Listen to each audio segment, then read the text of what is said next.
Buenas, bienvenidos a este vídeo de unplandivino.net. Vamos con la segunda sesión del tema del libre albedrío, el regalo.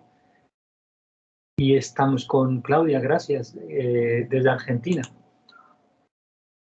Gracias, Iván, igualmente. Sí, esperando las preguntas, que es tan entretenido la lectura, digamos, que hacemos gracias a tu traducción así de recorrido, pero también es cierto que uno quiere hacer preguntas y claro, este espacio es para eso. Así que vamos a ver si hay algunas de mis preguntas en el público.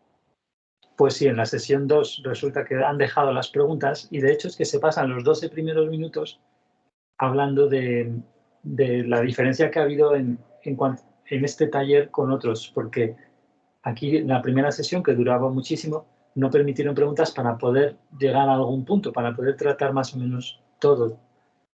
Y esos vamos a saltar entonces nosotros por estos 12 minutos viendo algunos puntos curiosos, más o menos así al vuelo, y ya vamos a seguir con la sesión. Entonces vamos a ver lo que dicen aquí. Un momento, que no hay transcripción de esto. Por eso les digo que vamos así más rápido y más.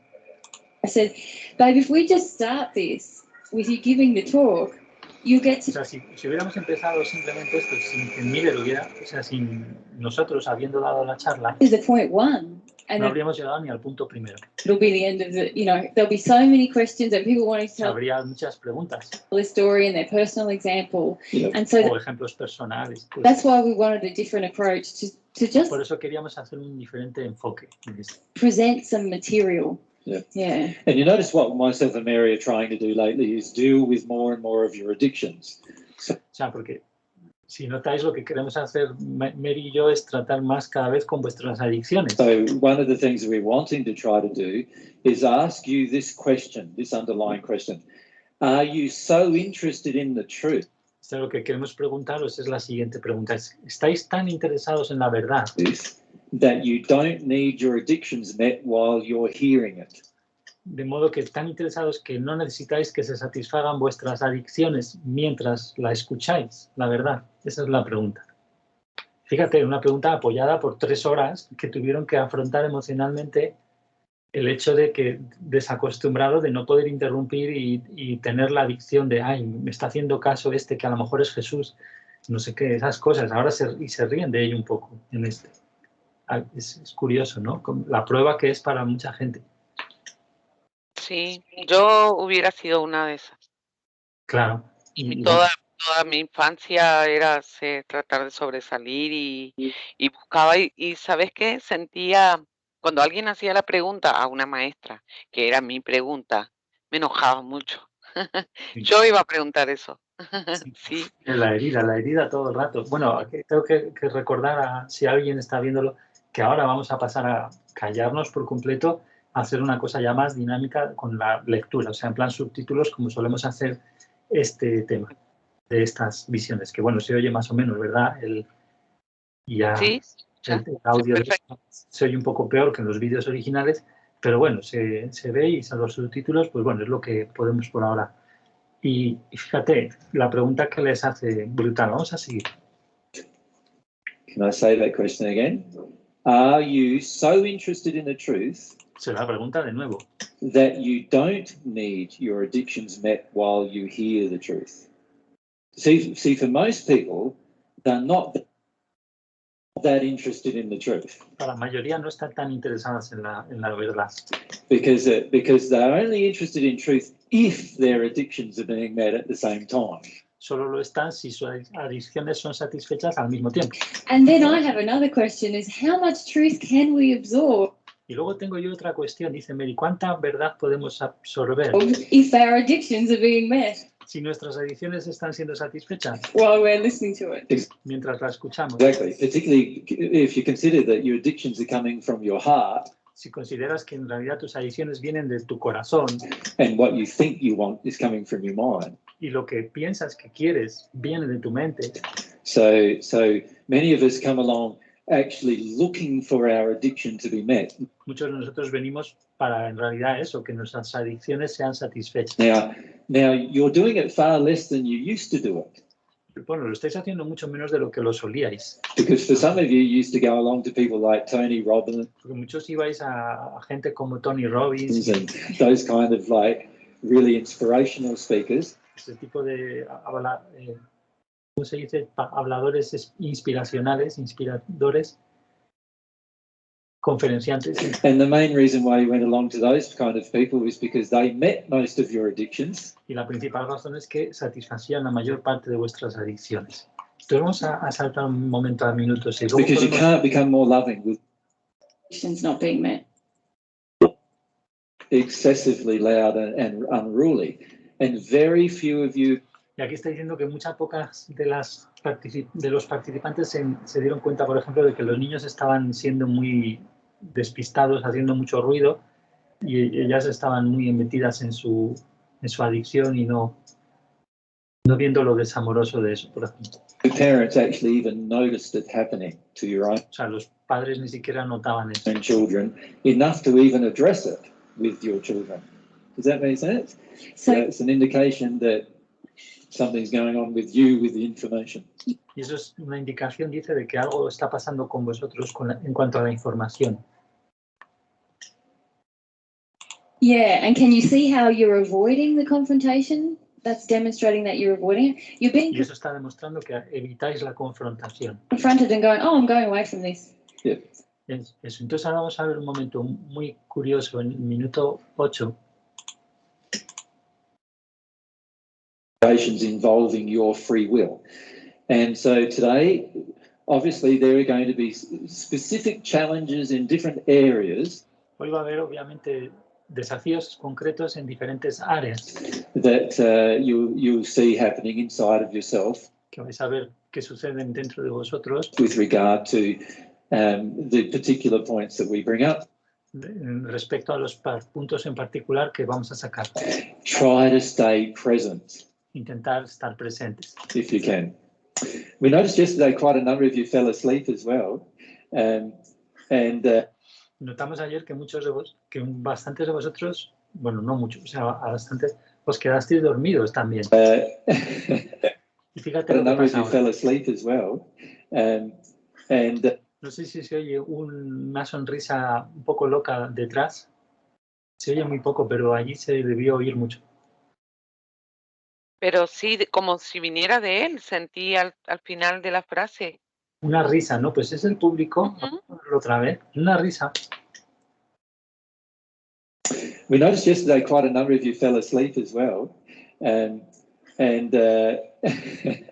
Y entonces él, al percibir esa risa, hace esta risa, pero ya veréis que no es tan de risa la cosa. Porque mira lo que voy a explicar, porque muchos se quedaron de... Well, there's that little spirit with you. He has Hay un espíritu contigo, le dice, to giggle out loud every time we que tiene ese tipo de risa muy alta cada vez say something. que no sé si que digo algo, dice, a ver. Well, there's that little spirit with you. He has a giggle out loud every time we say something. Cada vez que decimos algo, And it's not always funny, y no siempre es divertido what we say. lo que decimos, But anyway, pero de todos modos, often what happens is that we feel, You, se le ha olvidado, fíjate, la interacción con ese espíritu, o sea, el hecho de que una participante, de aquí que debe haber 100 o así, le pone esa risotada, de repente la participante puede ser una que va a salir en este taller o alguna parecido de la que les dice directamente que está muy, muy entregando la voluntad a espíritus. Y aquí se despista Miller, le tiene que preguntar a Mary qué estaba diciendo. O sea, se queda como loco. Fíjate la influencia de espíritus en una persona, ¿no? Cómo porque es un problema gordo, ¿no? Entonces él está aquí y parece que es una cosa de risa. No sé, es muy curioso. ¿Te ha pasado eso en algún momento de ver gente que sabes seguro que las risotadas ya, que no son ya naturales? Es que es continuo. Sí, me pasó con Francesca. Es más, Ana Paula Nota, mi hija, Francesca es mi nieta, para quienes escuchen, y estuvo conviviendo conmigo hace un tiempo. Francesca me dijo, mamá, su risa es diabólica. ¿La de quién?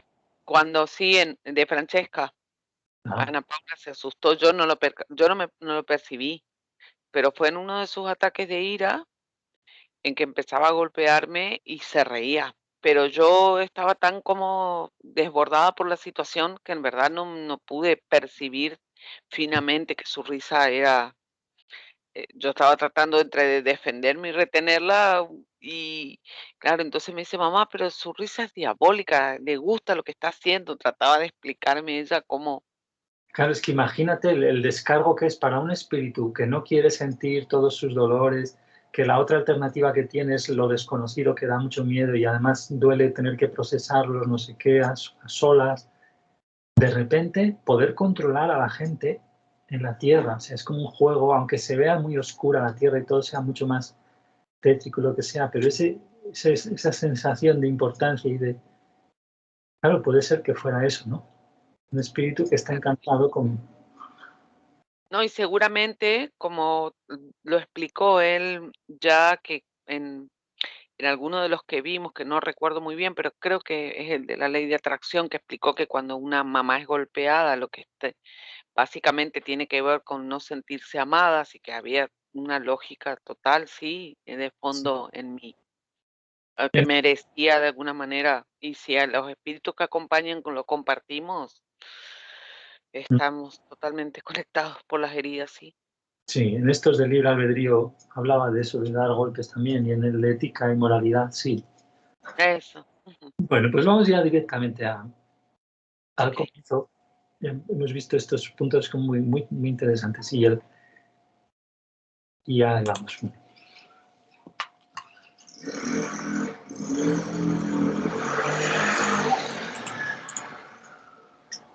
To the next thing, sometimes you're better off going back to some previous things that you've skipped over. Does that make sense? And that's what would be our suggestion. Okay, there's 2 points we'd also like to raise that I did not cover yesterday, and so I need to cover them. And the first, they're both about free will. The discussion, remember, is the human soul. This is part 2, if you like, of the human soul and the gift of free will. So the first point is I want to explain to you how your free will affects the changes in your soul condition. I want to explain to you the link between those two things. So if you imagine this is your soul, and it has a certain condition of love. So let's have a scale drawn here of conditions in love, and we'll call the scale from 1 or from 0 to 10 in terms of condition of love. Let's call at the moment condition of 10 is at 1 with God. If we can go beyond that.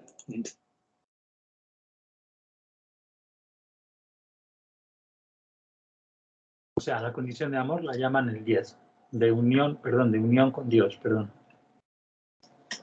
In terms of love, but let's just call that 10 at the moment. So there's our soul, and our soul's in a certain condition of love now. So every spirit who's present today and every person on the earth who's present today has a different condition in love. And there's sometimes little finely attuned differences in these conditions, right? But everyone has a different condition. But let's say we were here in the second, somewhere in between, let's say the first and the second condition of love. So this is a condition of love, let's call that. So we're here.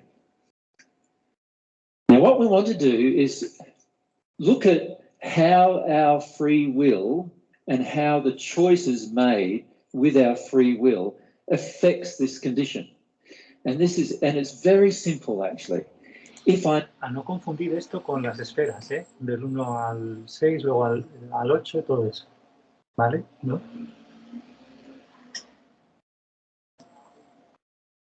Make a choice that's higher than my current condition of love, then my soul condition will grow. If I make a choice that's lower than my current condition of love, my soul condition will degrade. And if I make a choice that's equal with my soul condition of love, then my soul condition will remain the same. Can you see that? So, babe, perhaps you can explain to us what you mean by making a decision higher than my condition of love. Okay, well, let's give some examples, shall we, in terms of what will happen in each case.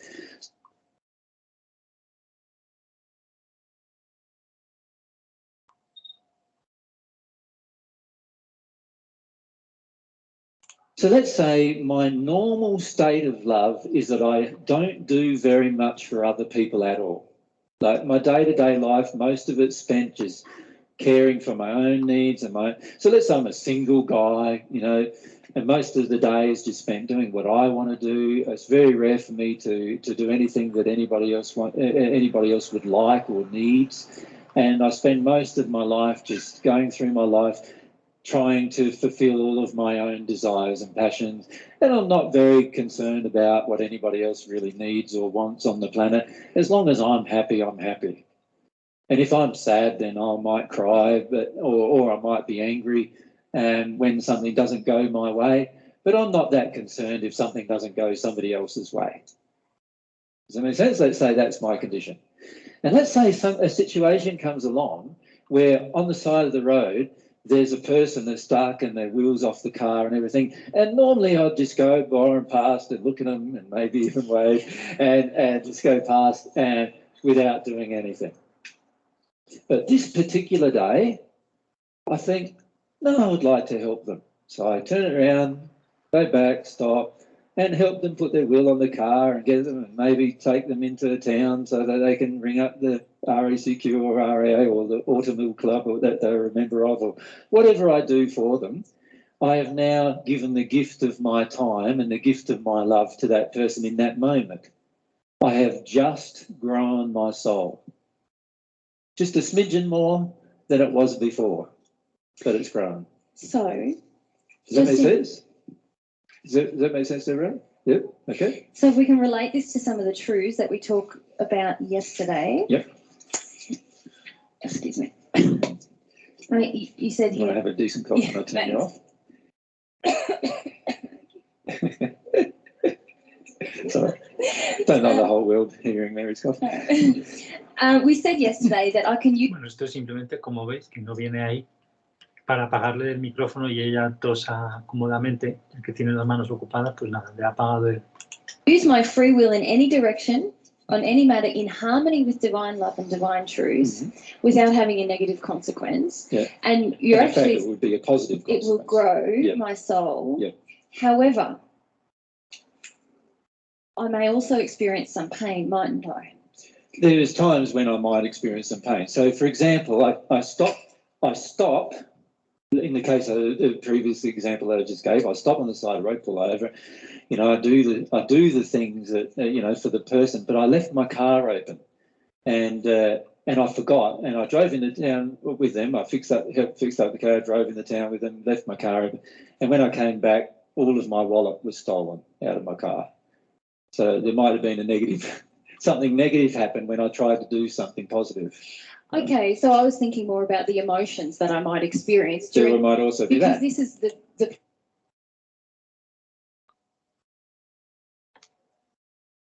point that I suppose we talked a lot about these truths having to enter our soul, not be from our intellect. Yeah. But it may be that we might still have some errors within us that will be triggered when we act in harmony with these truths in our soul, hey? Yeah. So the man who pulls over on the side of the road helps out the person, and then the person is one of these persons that you say yak, yak, yak, yak, yak, yak, yak, yak, yak, yak, yak. Yak, yak, yak, yak, yak, yak, yak, yak, yak. Bit like AJ actually, but yeah, anyway. Yak. Ahí está haciendo como de hablar, que no viene en la transcripción. En vez de bla, bla, dice. Yeah. And they're yakking away, you know, and you're going, oh, I just want to get away from this person now. I'll have to remember to never pull over again. You know, that kind of feeling almost comes up. And this is because it's triggering another emotion where you can't just say, I'm sorry, mate, but I've got to go now without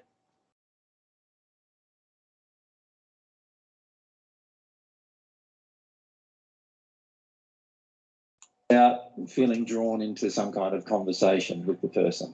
So this is maybe the reason why I'd never stop in the past, because people annoy me. Yeah. You know, so, but this time I think, okay, I'm going to, no, like I feel to use my will in harmony with God's love and truth, I'm going to help this person. So, but in order to stay in harmony with that love and truth, while this person's yakking away, I'd just be humble to the fact that, yeah, this is why I never used to do this, because I feel a lot of pain about the fact that this person is just, I feel like there's no space for me. I feel really unloved in this situation. Yeah. And I could actually deal with an emotion. And deal with it. But a bit of feeling, a sense of a feeling of pain would be there, obviously. I guess that's what I'm trying to elucidate, the fact that because very often I feel there is a tendency to say, well, I'm not that loving yet, so I can't really do that. Whereas there's another, we have the opportunity, don't we, to be humble while we take these actions and actually grow. And that's why, in fact, our soul condition elevates after we do it, isn't it? Yeah. But also, if you can see that when we go into a positive direction with the thing that we choose to do, when we go into a positive direction, we will automatically be confronting any negative thing inside of our soul that would have normally kept us in this place. Does that make sense? So when we actually act in harmony with more love than exists in our soul, it's going to be an automatic process that some kind of negative emotion will be experienced because of the confrontation between that new condition of love that we're aspiring to and our normal condition of love that we are currently in. Does everyone get that? Yeah. That's what I was trying to say with all my long wit. That's exactly what I was trying to say. So the key thing to understand is that in the course of a day, we often do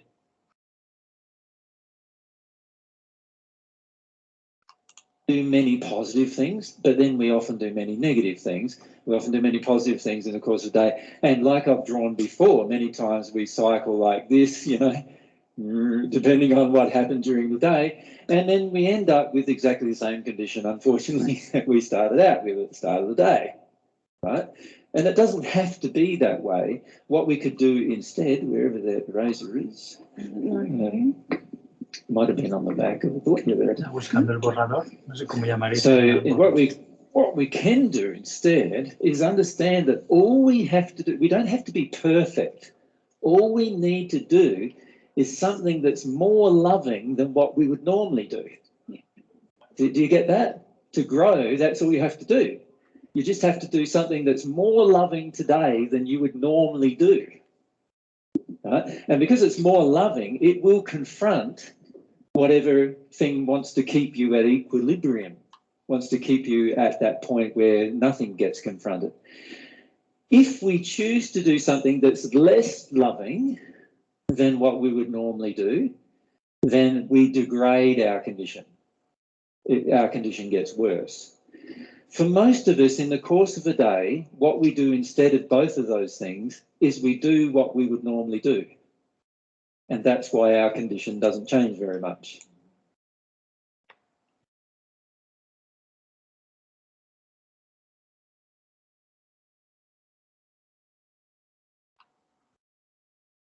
Does that make sense? It's quite simple. Like, it's a quite simple law of physics, really, isn't it? Like, if you do something above it, you will rise and aspire to it. If you do something below it, you're going to go down to that condition or head in that direction. And if you do... Bueno, aviso que hago paradas así también para descansar yo. Pero aquí es un empleo muy forzado, pero es literalmente, dice, aspiras a ello. Si haces algo más elevado, te elevas o aspiras a ello. Digo palabras en silencio, que las necesito a veces, también porque pienso que no sé si se lee bien las historias, pero también es porque necesito parar a veces. Y literalmente dice eso, si haces más algo elevado, te elevas o aspiras a ello. Es un poco raro en español, no sé qué, pero bueno.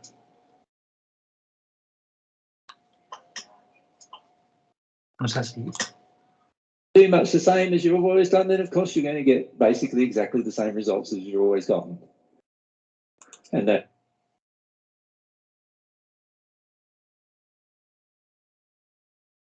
that's how it works. So if we understand that this soul doesn't not have to be number 10 every time it chooses to do an action. It doesn't have to be number 10 in love every time it chooses to do something. Many of you believe this. This is why you go, is this really loving? Is this really, if I was perfect, would I be doing this? And it's a good question to ask, but at the end of the day, we're not perfect. So, you know, it sometimes is more of a, like, what do you call it? When you're asking a question that's got nothing to do with real life. Rhetorical question? No, there's... Ahora, de intentar preguntar aquí, que en la transcripción no se refleja que Miller no le sale la palabra, Mary le propone una pregunta retórica, no. Hypothetical situation, because none of us are here yet, so how can we, you know, even hypothetically conceive what that amount of love is? But many of us do know what a more loving thing is in the course of a day. Can you see that? Just even a slightly more loving thing is going to be better than nothing, right? And so when we choose even a slightly more loving thing than what we would normally do, we are now growing our condition. So many of you, when you go into fear,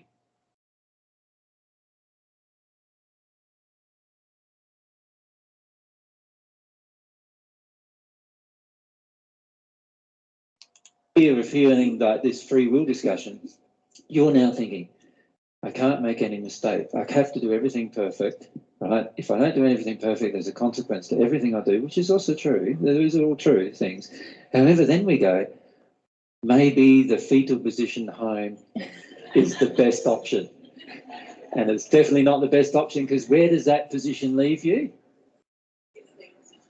In that place. In the fetal position, yeah, doing nothing, right? That's where it leaves you. Right? And this is the... Aquí he dibujado la línea igual, de quedarse.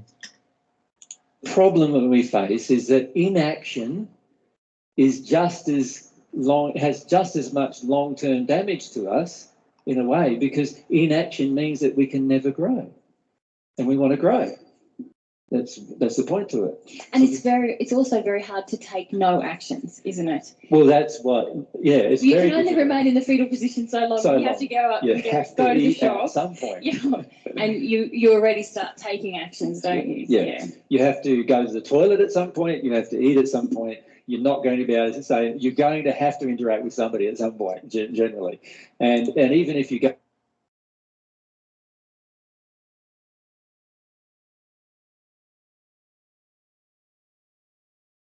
and be a hermit, you're going to be interacting with nature at some point. Like, you're going to have to interact with something at some point. And as a result of that, it's very important to understand that that God's universe is actually governed into forcing you to act at some point.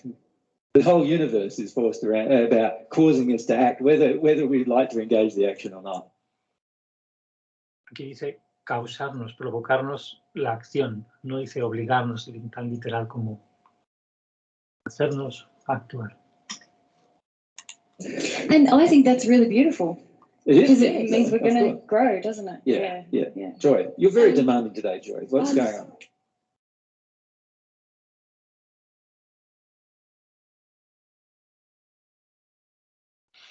Bueno, ahora la persona que conocemos de otros vídeos, Joy, le ha dicho, eres muy exigente hoy. Joy, bueno, ¿qué quieres preguntar? Le dice con una sonrisa, que eso te lo dice con mala actitud, pero bueno, eso no lo pongo en la transcripción, creo.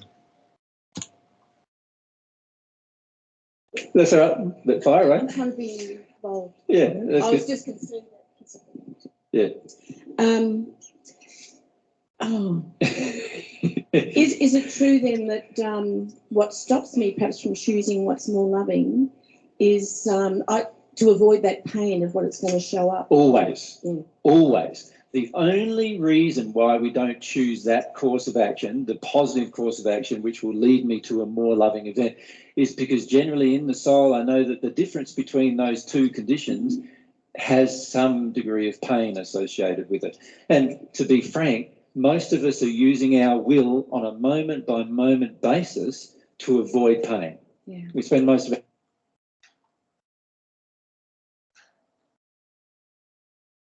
Cuando he dicho esas dos condiciones se refiere como esto, ¿no? De bajada de subida, algo así, ¿no? El más y el menos con relación al equilibrio, ¿no? Parece.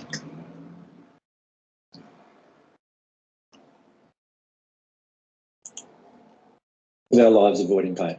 So what's our God? Our God's not God. Our God's not creator. Our God is pain. And when I say pain, it's the God because it's what you're trying to avoid can become your God. It becomes the thing that rules your life. So if you're trying to avoid fear, then fear becomes your God. If you're trying to avoid pain, then pain becomes your God. And everything else becomes subservient to it. Can you see? So it's far better off to say, no, pain is a beautiful process, right? This is a feeling we need to eventually have in our soul. If I'm in pain, a lot of times it means I'm growing. I'm stretching something. Something's doing something at least. I'm changing. Whereas if I'm just in the same perfect condition all the way along, nothing's changing, then of course nothing's changing. It might feel like everything's fine, but the reality is I'm not growing in more love. And if I want to be at one with God and enjoy the blessings of being at one with God, I'm going to have to at some point decide to grow in more love. At some point, I need to make that decision. It's similar, isn't it, to the example that we gave yesterday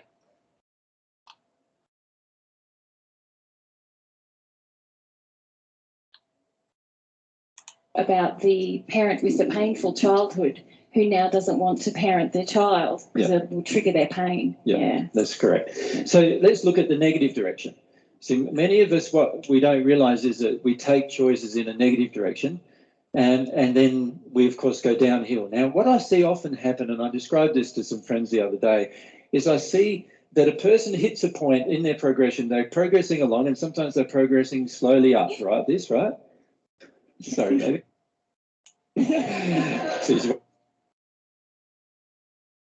Progressing slowly up, right? This, right? Sorry, baby. She's worried. So I'm progressing slowly up, and then I hit a point, let's say it's right at my wrist there, where all of a sudden I feel pretty challenged. Yeah, many of you have had this, yes? Where you feel, this is pretty challenging. Like, I'm really angry now, and I'm really upset now, and this can't control anything in my life right now. Yeah, I don't seem to be able to get back to any equilibrium in my life. You know, everything seems to be topsy-turvy now. And then what happens is we exercise resistance at that point. Then new events will continue to happen in my life through the law of attraction. But unfortunately, while I'm resisting this point, my progression, I start making choices in harmony with the fear that came up at this point. And so I start to go downhill. You see, it's a slight downhill, right? But then eventually I'll be presented with a decision point. And at this decision point, the issue will be so large that I'll either do this and just sort of fall off the precipice of any development and really go downhill very rapidly after that, or I will correct it and then start going back up again. It's sort of like almost a point where once you hit it, and if you go over it, and you go over it in the negative direction, you very rapidly make choices out of harmony with love. And these are the points that happen when you're in a rage. When you make decisions and choices that are based on anger and rage, you very, very rapidly degrade your developing condition. Me parece que es muy importante esto que está comentando aquí sobre el punto, así que vamos a volverlo a ver si te parece. Yo quería, sí, porque percibí que cuando aparece la resistencia se modifica lo que venía justamente. Sí, entonces... Dale, por favor. Al último punto donde voy con el cursor, a ver dónde María termina de hablar una cosa. So, point with the happen in my life through the law of attraction, but and then get back to any equilibrium in my life. You know, everything seems to be topsy-turvy now. And then what happens is Sí, ahí estamos. No puedo recuperar ningún equilibrio. Todo parece we exercise resistance at that point. Then new events will continue to happen. Aquí en realidad dice, si ejercemos resistencia en ese punto, entonces continuarán sucediendo nuevos eventos. si en ese momento ejercemos resistencia, aunque también vale con lo que ha quedado en la traducción, pero que sucede muchas veces, se puede interpretar así, como que en ese momento ejercemos resistencia y así continúan sucediendo nuevos eventos en mi vida, en nuestra vida, aquí están hablando en primera persona por todos. Claro. Happen in my life, the law of attraction, but unfortunately... Claro, los eventos intentan, justamente lo que veíamos ayer un poco, armonizar, pero con respecto a la circunstancia, digamos, como ofreciendo oportunidades, ¿no? Más oportunidades. Sí. Pero desafortunadamente continúo resistiendo yo. Claro, sí. De distintas formas lo hacemos, claro, comprendo. This point, my progression is that I start making choices in harmony with the fear that came up at this point. And so I start to go downhill. You see, it's a slight downhill, right? But then eventually I'll be presented with a decision point. And at this decision point, the issue will be so large that I'll either do this and just sort of fall off the precipice of any development and really go downhill very rapidly after that, or I will correct it and then start going back up again. It's sort of like almost a point where once you hit it, and if you go over it, and you go over it in the negative direction, you very rapidly make choices out of harmony with love. And these are the points that happen when you're in a rage. When you make decisions and choices that are based on anger and rage, you very, very rapidly degrade your developing condition. So you go along for a period of time nice and even, and then you decide to engage a process, and this is what generally happens for many. They engage the process with their free will, and their condition of love starts improving. But then they get to a point where there's some really big issues that come up for them. Like there might be some deep grief associated with their childhood that they've been avoiding all their life. And then for many of us, we get into resistance of that, we start making choices based on the anger that we feel at that point, rather than releasing it. We start making choices, so we go along like that for a while, but the law of attraction will start working to try and get us going in the other direction again, even more. And when then we get to a point here where a big issue comes up, a really big issue. And sometimes I see it with, between a husband and a wife where they're growing in their relationship, then it sort of stalls, and then it goes downhill a little bit, and then a huge issue comes up where one of them has the option of cheating on the other, or one of them has the option of going to a new job in a new location or something, or, and there being some very big stresses on the relationship at that point. And then many people, because they've yet to address this issue here, address this one with the same rage, and whammo, down goes their condition very, very rapidly. Right? And that's a sad thing to see, because they've made some progress, they've hit the rage. The rage is an indicator of how big the problem is. And yet instead of addressing that as fear and then getting to the grief, they then act upon their fear and their rage until such a point that a big issue is attracted, and when that big issue comes, they're bang. They're sort of lost to everything for a while. And I've seen people then stay in this condition for many years and then realise, that all began because I didn't deal with this problem. The one that was just gently brought to my attention that I resisted. Does that make sense? And we need to be aware that this is what happens with regard to the use of our will. When you act upon your rage and you act upon your fear, you are using your will to degrade your own condition. When you act upon love, what you know to be more loving that is currently in your soul that you normally would express, you are now in the position where you are elevating your own condition. It doesn't have to be perfect. It just has to be more than where you are. Does that make sense? And what I love about the way God's created this process is that God's not expecting us to be perfect when we come from an imperfect state, but God wants us to desire to act with more love. And that's all we need to do. We don't have to do anything more than that. If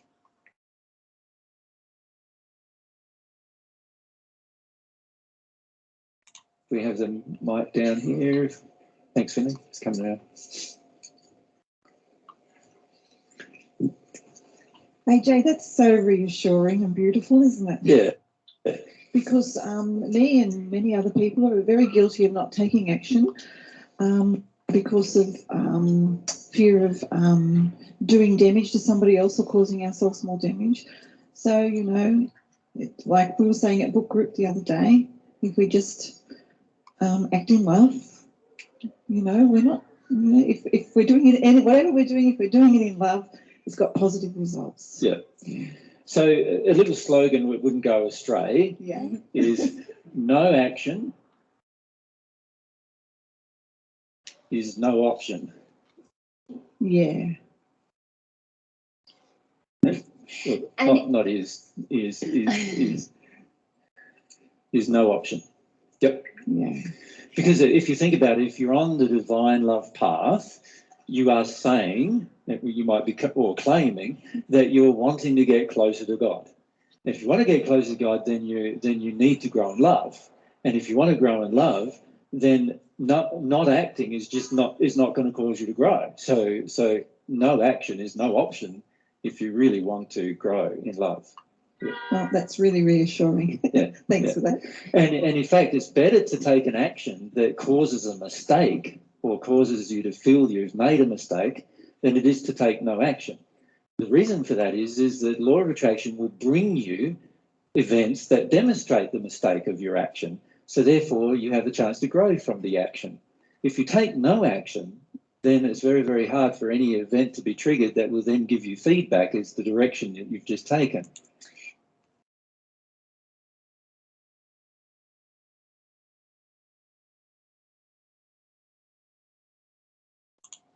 So. And really what you're saying there is that we are going to experience pain in order to grow, aren't we? We have to experience pain. So by being inactive, we're trying to circumvent pain. Esto lo ha dicho Miller, confirmando, tenemos que experimentarlo para crecer. When the best thing is just to launch in, make a mistake, and because once we've lived that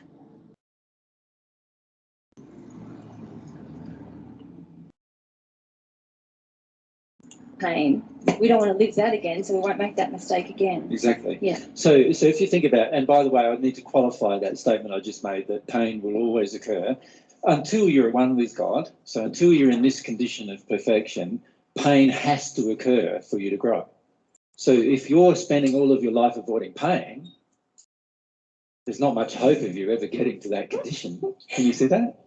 Yeah. Rachel, my guide, said to me a little while ago, you're going to feel worse before you feel better. You're going to have to be prepared for that. Yeah. Yeah.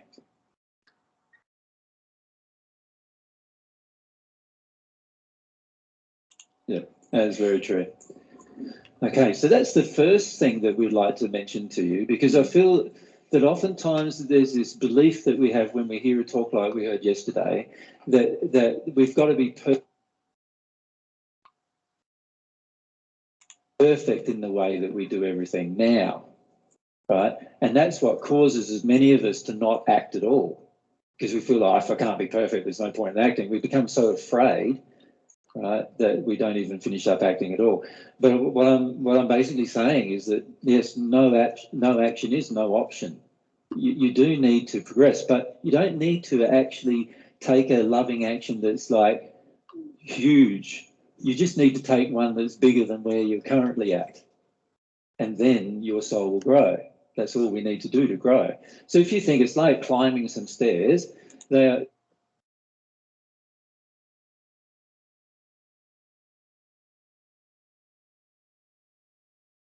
if I had to get up onto the platform there without climbing the stairs, there's a lot more effort, right? I'd have to climb up and get the leg over and get up on the platform rather than just climbing up the stairs one by one by one.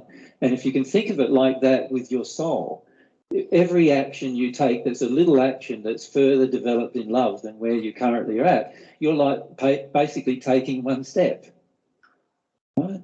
up. Every time you take any little action that's less than where your soul is, and you can feel, oh, you know, I did the wrong thing there. You know, whenever you feel that feeling, that's indicated you've just taken a step down. So, you know, are we going down, you know, or are we going up with our day-to-day activity? And in the course of every day, we have so many choices, and therefore so many potential ways our soul could go. And you think if you, in the course of the day, you go like this, you go up, up, up, and then something happens, and then you go down, down, down, and then something else happens and you go up, and then something else happens and you go down, and then something else happens, you go up, and then something else happens, you go down.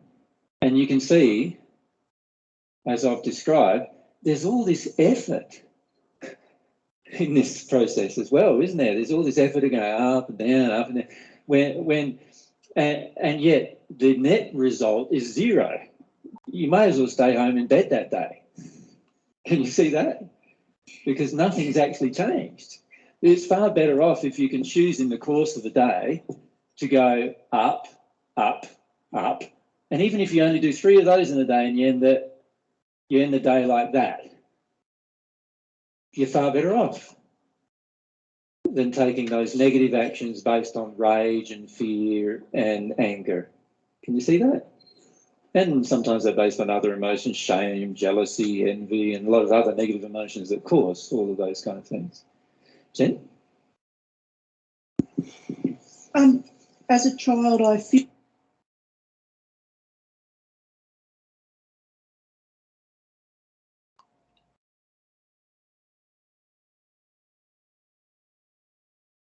like I was trained to care about the other members of my family.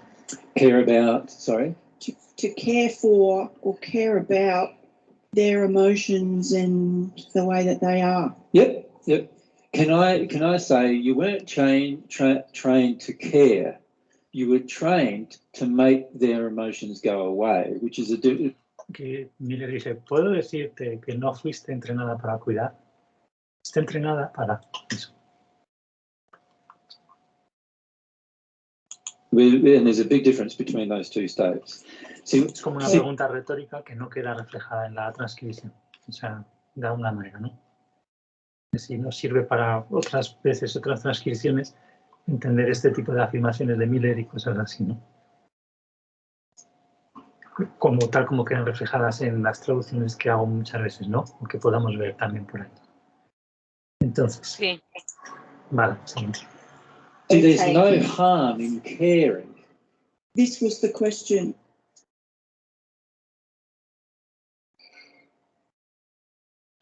Ahí interpone la Jen, que la conocemos, ¿verdad? Que tiene a Graham al lado, interpone, dice, esa es la cuestión. Dice Miller con mucho énfasis, verás, no hay ningún daño en el hecho de cuidar, en cuidar. This is the question, dice, esa es la cuestión. Vamos a seguir como dice Miller. There's a huge harm in caretaking and making their emotions go away. Yeah, so my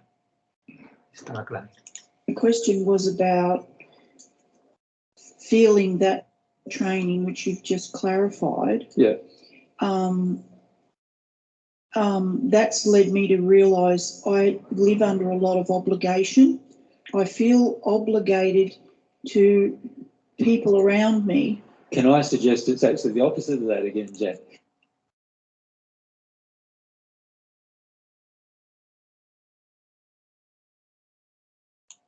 You feel the obligation and then you feel a feeling inside of you of wanting to resist it.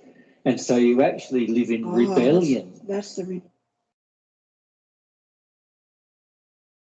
rebellion. Yes. Oh, painful. Does that make sense?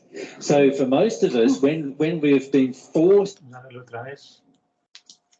the obligation and then you feel a feeling inside of you of wanting to resist it, and so you actually live in rebellion. That's the rebellion. Yes. Oh, painful. Does that make sense? So for most of us, when we've been forced into caretaking,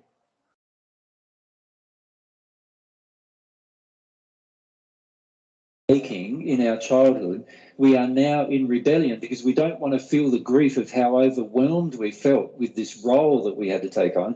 And so what we do is we go into a rebellion. And then whenever we have the option to become more loving in our day-to-day life, we automatically feel a rebellion. We automatically feel, I don't want to do that. It's just caretaking for somebody again. Instead of feeling, Yes. we could actually give them the... Confirma bien eso es lo que me pasa. The gift of our love. Question. Exactly. That's what led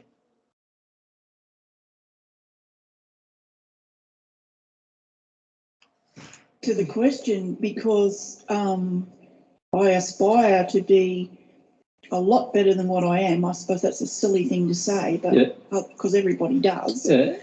I don't agree that everybody does, but go on.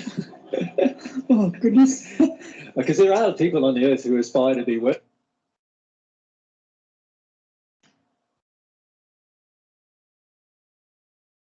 than they currently are.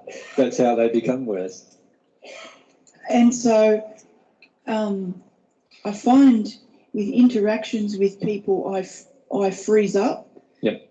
And there's a whole part of me, big part of me now, that feels the caring towards them, listening and all of that. But there's still this other part of me that shuts me down and I go into rebellion, and I've never understood it until just right now. So thank you again. That's a pleasure. So for many of us, this is why we avoid positive actions, because many times we have yet to grieve the negative that occurred in our life. And when you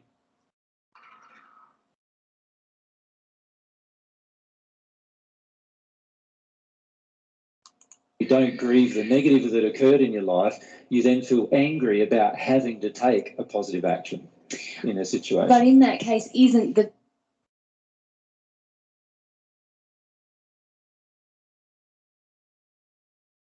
best thing, what we're learning today, is to take the positive action, because that's really the true way we're going to trigger that grief. Exactly. Yeah. Taking the positive action is always going to help us. So the real question was, maybe you've just answered it, actually, was what's the positive step then?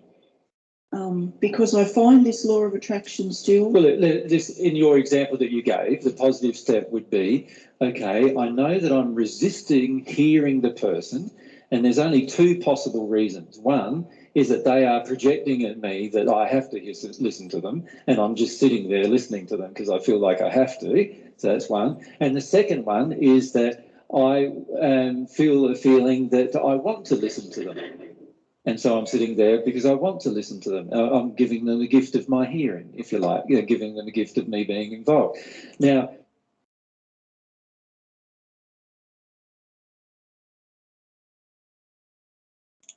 Now, if it's the second, you wouldn't have any negative emotions.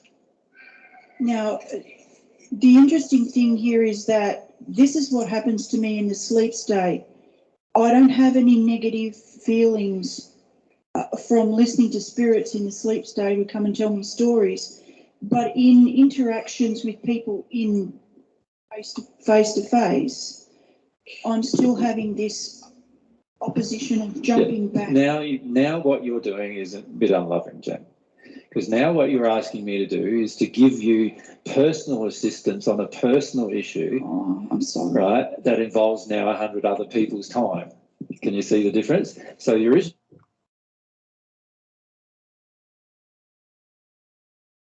question, I'm happy to answer. We need to stop with that question. Yeah, because now we're engaging a process that's only going to benefit you. Do you see? Yeah, and I want to benefit everyone in this discussion. So, second point. Okay. Have we covered that? No, we haven't. No. No, you haven't. So everyone understands that first point about free will is that we can use our free will, just a slightly better condition of love in our soul, and all of a sudden we will grow. However, babe, just to clarify that, we have to be humble in that process, don't we? To our pain, yeah. To our pain. Otherwise, it's not going to work. No. We can't force ourselves to... If we're humble to our pain, the pain will just automatically ooze out of us. And I use the term ooze because sometimes it doesn't pour out of us, it just sort of oozes loses over a period of days or weeks out of us, right? Yeah.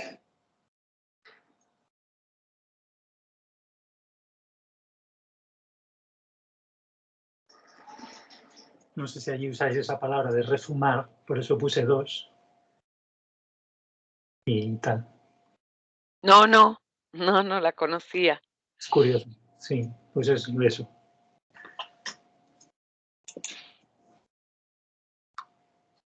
But that's often what it will do. Otherwise, we can take the step and end up being violent. Exactly. If we take the step and we don't feel the pain, then our anger will be triggered. And then we're in a potentially dangerous situation of going downhill again. Can you see that?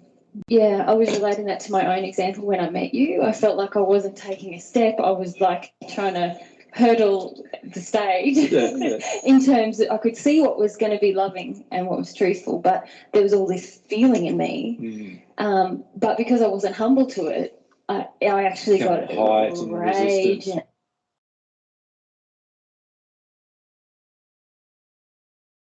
No solo estaba dando el siguiente paso, ahí ahora no sé tampoco muy bien coordinarlo bien con lo que estaba, sino como tratando de saltarme toda la etapa, en el sentido de que podía ver lo que era amoroso y verdadero, pero estaba ese sentimiento como que no era humilde al dolor, a las cosas, ¿no?, que están hablando ahora, y en realidad sentía rabia. Bueno, sigamos. Higher resistance. Meanwhile, trying to live what I could see was loving and truthful, but it didn't work. Not working. Yeah. And it won't work, luckily.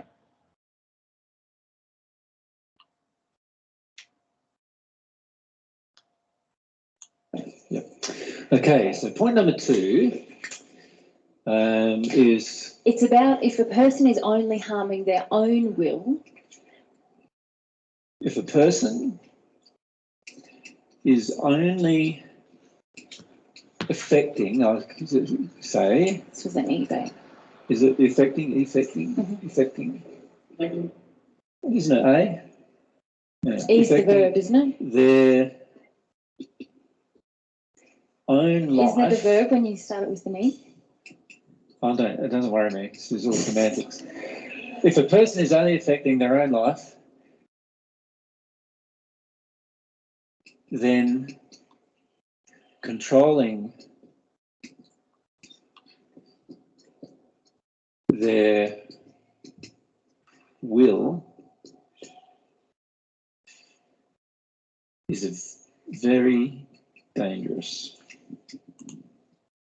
Aquí el título, como vemos, está mal.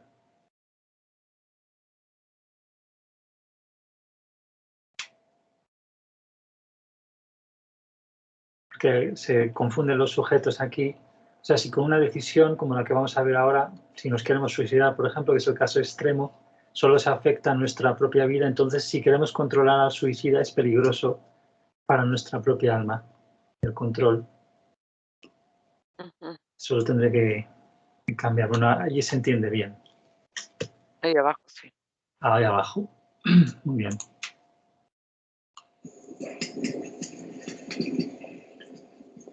To our own soul.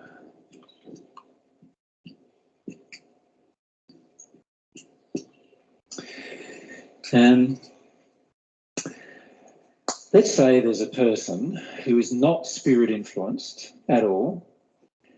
They have complete control of their own faculties. You have already discussed with them that if they commit suicide, they would, there would be certain negative consequences based on the different laws of God. And they still want to go ahead to commit suicide. Would you stop them?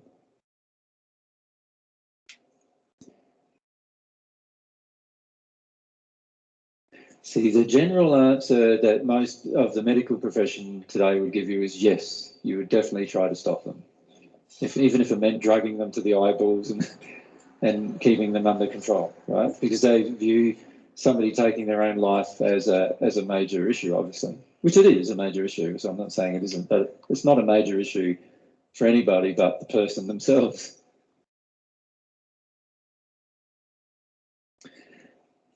ask questions rather than look at me like that. Preguntar preguntas en vez de mirarme como me miráis, les dice en broma. We come down to Gary.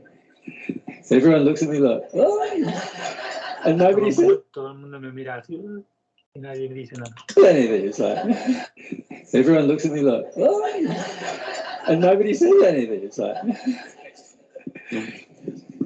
Is that like euthanasia? Well, euthanasia is a little different in that if a person wants to die and then you assisted them. Isn't there a thing that, you know, like they could just take some tablet, their whole bottle of sleeping pills, they could beside their bed? That is up to them. And they told you that they're going to do that night? Yes, they can tell you they're going to do it, and you wouldn't prevent them from doing it. So not even take their bottle of sleeping pills away from them, or would you just leave them there and say, well, if you want to do it, you can? Well, if they bought the bottle of sleeping pills, I certainly wouldn't be able to take them away.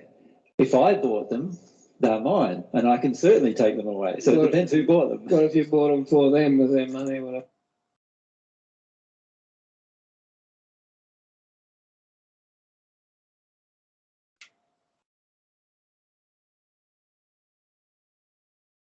You're looking after them. I wouldn't have bought them.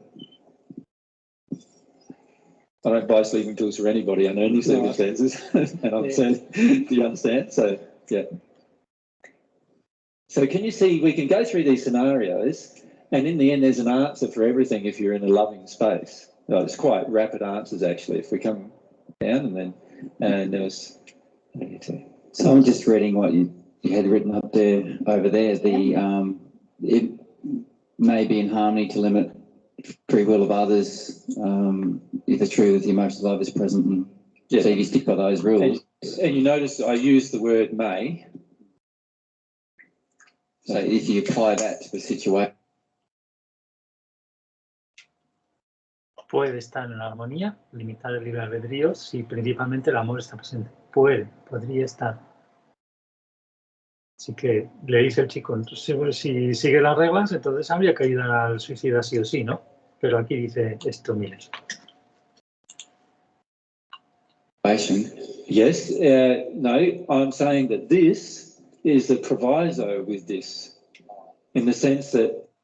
Y aquí señala la pizarra y en la transcripción, pues lógicamente tenemos toda la frase. Esto, la afirmación que estamos viendo ahora, es la salvedad con respecto a esta otra, que es la que ha citado el chico. Es decir, la afirmación, si solo se afecta a mi vida, entonces si me controlan mi voluntad, el alma del que me controle peligra su condición. O sea, se degrada. Esta es la salvedad que de hecho puede estar en armonía, actuar limitantemente. If the person is only affecting their own will and there's no other extenuating circumstances, then we've got to, at some point, allow them to do what they will to do. Yeah. It's like, you can...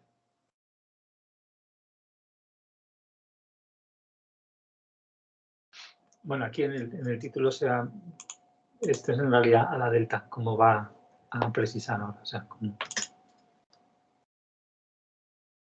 no sé si lo llaméis así en Argentina, volar así con esa vela extendida, dura. Sí, no a la delta.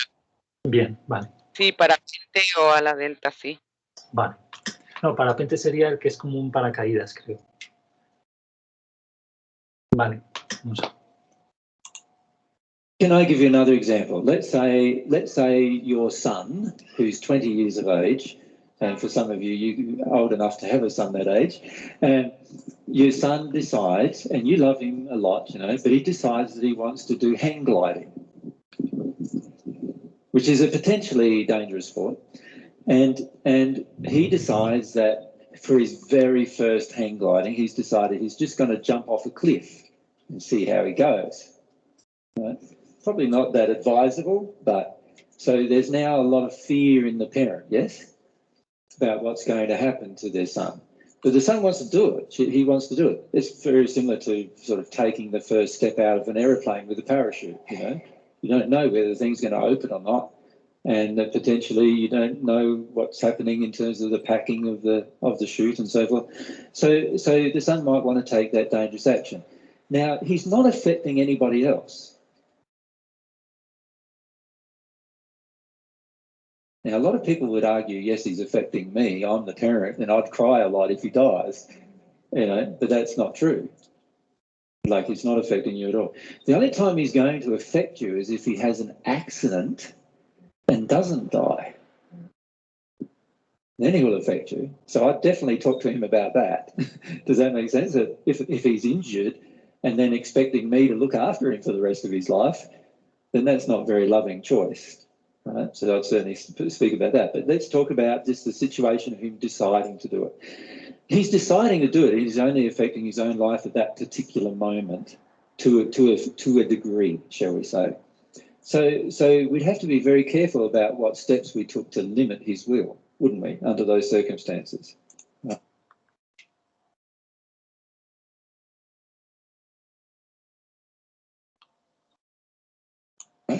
So if we had the emotion of love present within us, we wanted to give the gift of our love, we wanted to help him grow in that situation, or in...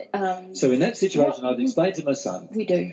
Why do you want to do something that's life-threatening, potentially life-threatening, and potentially could injure you? So there's obviously emotion that causes you to decide to do things that are dangerous. So I'd talk to my son about that. Then I would look in myself as to why my son also has such a strong desire to do a dangerous thing. Like, there's got to be something inside of me that's caused suppression of his life in some way that would have caused him to come up with such an idea that he wants to go ahead and do something that's quite dangerous without planning it first and doing things first to make it as safe as possible.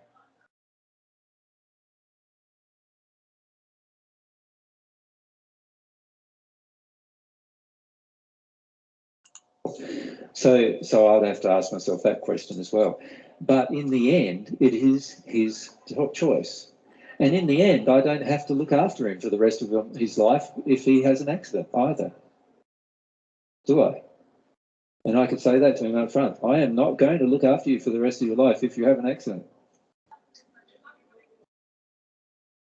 However, you can go ahead and do what you like. You could actually say that and be completely in harmony with life, yes? But we're not trying to... As soon as there's fear in me saying all of these things, what was fear from yesterday?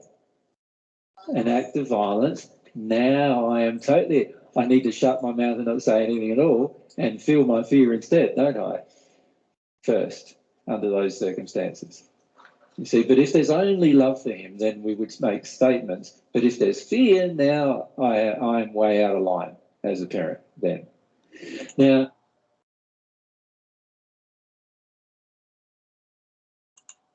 if there's fear in me for the person who is going to commit suicide, then anything I say to him is an act of violence. Can you see that? But if there's not fear in me, I'm not afraid of him dying and I'm not afraid of him passing, and I don't have any personal investment in him staying alive with me or passing, and he wants to commit the act, I'm not going to help him commit the act. I'm going to try to dissuade him in the sense of I'm not going to be angry with him or afraid of the potential results. But out of love for him, I'd want to try to dissuade him from taking such an action, knowing that it's going to degrade his condition. And I would say it's going to degrade your condition. And by the way, I've had hundreds of these discussions with people in this life who have wanted to commit suicide. And almost every single one of them has not committed suicide after having a discussion with them about what's going to happen after they pass. Does that make sense? So oftentimes you can change the person's will by giving them some extra truth about what will happen. But let's say you couldn't. Would you then sit with the person 24/7, controlling their every move to prevent them from suiciding? You couldn't. You couldn't. Would you put them in a padded cell, controlling them from suicide? You couldn't. Now, let's add another scenario to it. Let's say the person on Earth your friend or whatever, is surrounded by spirits who often talk to them, and the person often hears these words. And on earth, this is often called schizophrenia, right? Which I don't agree. It's called, to me, it's called spirit attachments and influence. But what happens is these spirits are telling this person, you should commit suicide, you should die, you should cut yourself, you should do this, you should do that. They're telling them, they're wanting to make the person commit suicide, and you know the person is not of a sound mind to make their own decision with this influence. What would you do then? Can you see your actions then would be very different if you acted out of harmony with love? Because the first thing you would want to do is remove the person from this influence and then let them make up their own mind. And if they're being influenced by all these other people, you would like to remove them from that influence before they go ahead and make the decision. So, for example, if there was a cult,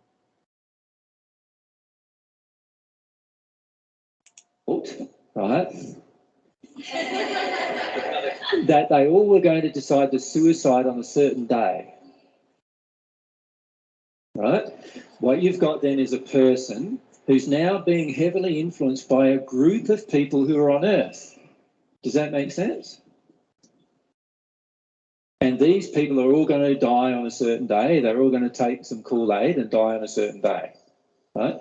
Now, this person here, this is your friend or someone you actually know, what would you do? Well, isn't it exactly the same as the previous example I just gave, where they were influenced by spirits? You would firstly need to remove them from that influence, if you could do so without any violence. You'd need to remove them from that influence and then let them make up their own choice if they want to die on that day. Does that make sense? However, we wouldn't do it from a space of fear, would we? We wouldn't do it because we're afraid of them losing their life. We wouldn't do it because we're afraid of seeing them on television. We wouldn't do it for any other reason than we just love them. Does that make sense? We wouldn't do it because we might miss them when they're gone. We wouldn't do it for that reason either, because they're all selfish reasons motivated by fear. So we couldn't do it under those circumstances. Natalie?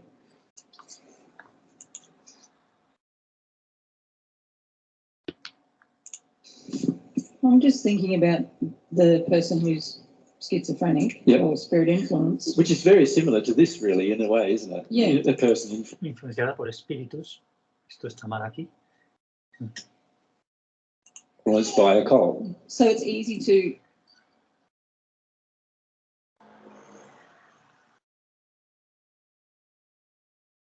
physically remove a person who's surrounded by physical people, but then how do you remove a person from a spirit influence? There's a lot of very easy ways, actually. Trevor actually, I heard, had an easy way that happened the other day.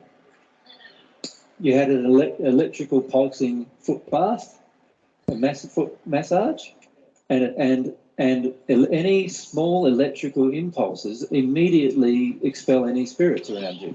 Is that not a little story about that? Sure. Well, not too long a story. No, just I was tricked. Esto lo dice Miller, claro, pero no muy larga la historia. Ven, y ya, sí.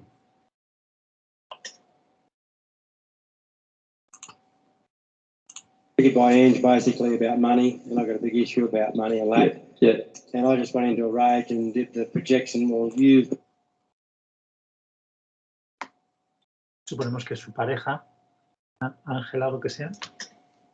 Got this problem, you know. So you in a rage with Ange, giving her hell for the issue, yeah? So I went off up the bush cutting wood all day and just ignored it and probably did a lot of unloving.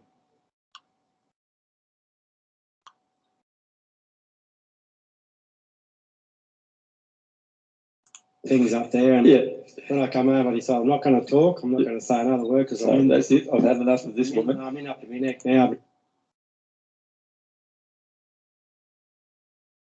Done not much damage. So I went over and put my feet on this this electric pulsing thing. Electric pulsing foot massager. And within half a minute, I just bawled my guts out. All the repentance and all the issues around the stuff. Yeah. But before that,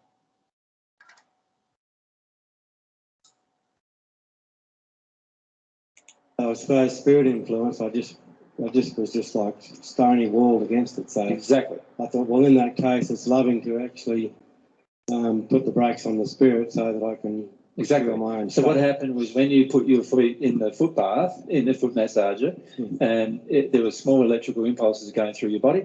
Spirits cannot handle small electrical impulses in their body at all, so they instantly exit the person.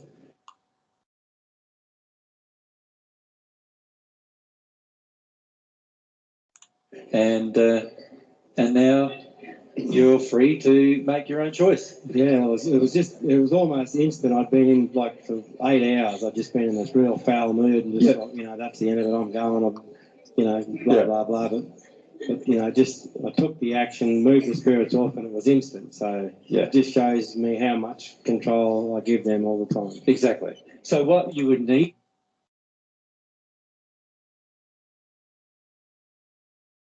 to address in the longer term is why you give these spirits control. So that is still an issue. Yeah, I don't want to feel my emotions around lack or Exactly.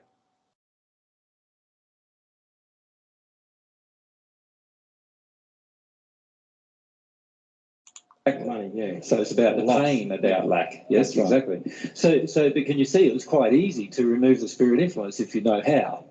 Okay. There are lots of different things that are quite simple little procedures we can follow in the course of the day, which would actually remove the spirit influence, and then we'd know whether this rage we're feeling is our own or somebody else's, and we can then take steps. So if you imagine if you were surrounded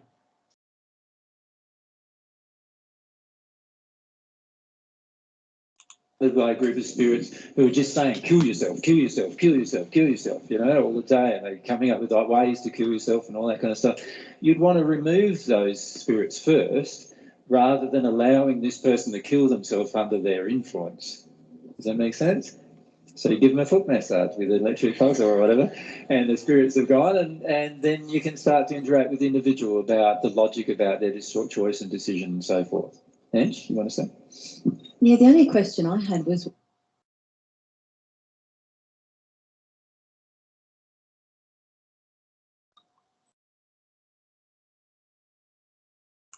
it loving to the spirits? Yes. If I have a feeling of love rather than anger towards the spirits, Because given the... I'm restricting their will by using a technique that is temporary in nature, that is restricting their will, and if I have a feeling of love doing it, not rage or anything like that, then it's definitely in harmony with the principles we learnt yesterday.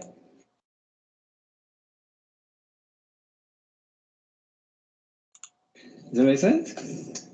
Yeah, because I've actually used it a couple of times with people that I've massaged as well. Yep. Before the massage, and I find that process a lot easier. Yes. And more real. Yes. Instead of having related spirit influences. But I was worried that I was causing myself damage. No, because what you're doing is you're temporarily restricting the influence of some spirits who are taking a step to damage a person, and you're temporarily controlling them, using your will out of love, like you're not angry with them or upset with them, you're using it out of in harmony with love. So you're restricting their will, and now you've given this person the ability to feel themselves for a period of time. Obviously, it's not a permanent solution because this person has had these spirits attached often for many years, and they will come back afterwards probably, but at least you've given them some temporary release so they can see what they're really like by themselves.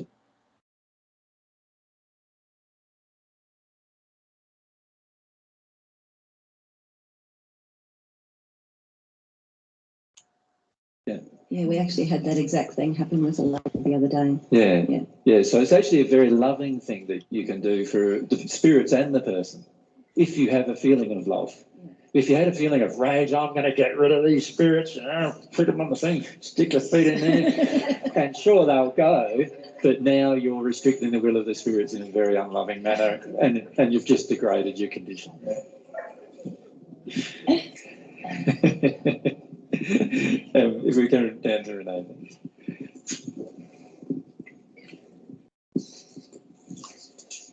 Just wondering, in the case of a person that has completely surrendered their will and is in that fetal position 24/7, relying on external care continuously. And can I just stop you for a moment? You're almost a person who has completely surrendered their will to spirits, but you're not in a fetal position 24/7.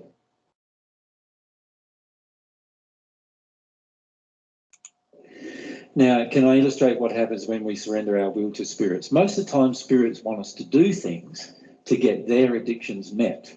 Does that make sense? So it's highly unlikely that a person just staying in one place is always overcloaked by spirits. I'm not saying they can't be in that place. What I'm saying is for most people who are overcloaked, the spirits are actually influencing their day-to-day life and decisions quite markedly because the spirits want things through the body of the person. Does that make sense? And that's what's happening for yourself in your life, and it's also what's happening for many of the spirits. So the spirits around you, so it'd be nice one day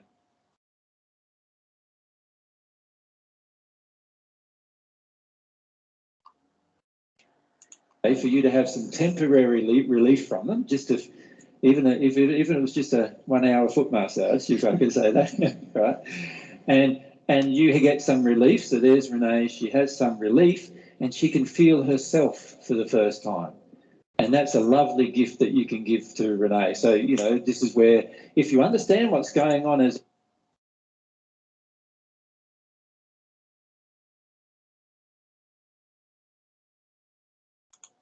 as a therapist or a health professional, you can help people markedly in very short periods of time by educating them about what's really happening in their lives. So now you then are free to feel your own emotions for a short period of time, and the person who's with you could talk to you about why do you want these people with you? What do they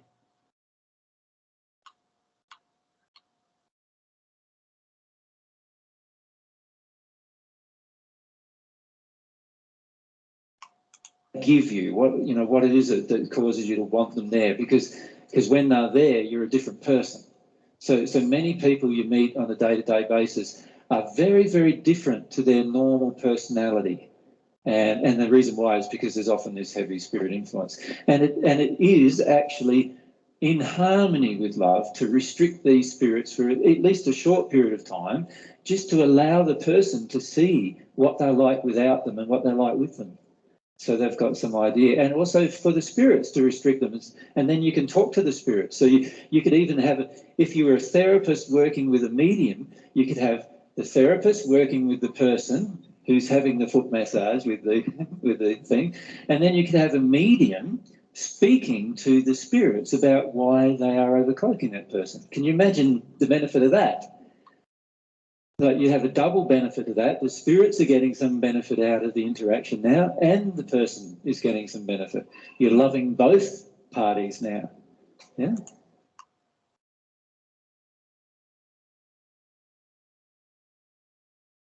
¿Cómo le ha detenido de inmediato? O sea, no quiero parar a comentar mucho, pero como ves, la historia que le ha empezado a contar, el efecto grosso que ha tenido Miller aquí es, mira, detente la historia ahora mismo, vamos al grano y ¡boom! Ahí ha venido todo el procesamiento. Bueno, el comienzo de esa pena, ¿no? Sí. Vamos. It's pretty good, huh? Yeah. And you know the book, Dr. Carl Wickland? That's basically what he was doing. Very loving. So can you imagine how he arrived in the spirit world?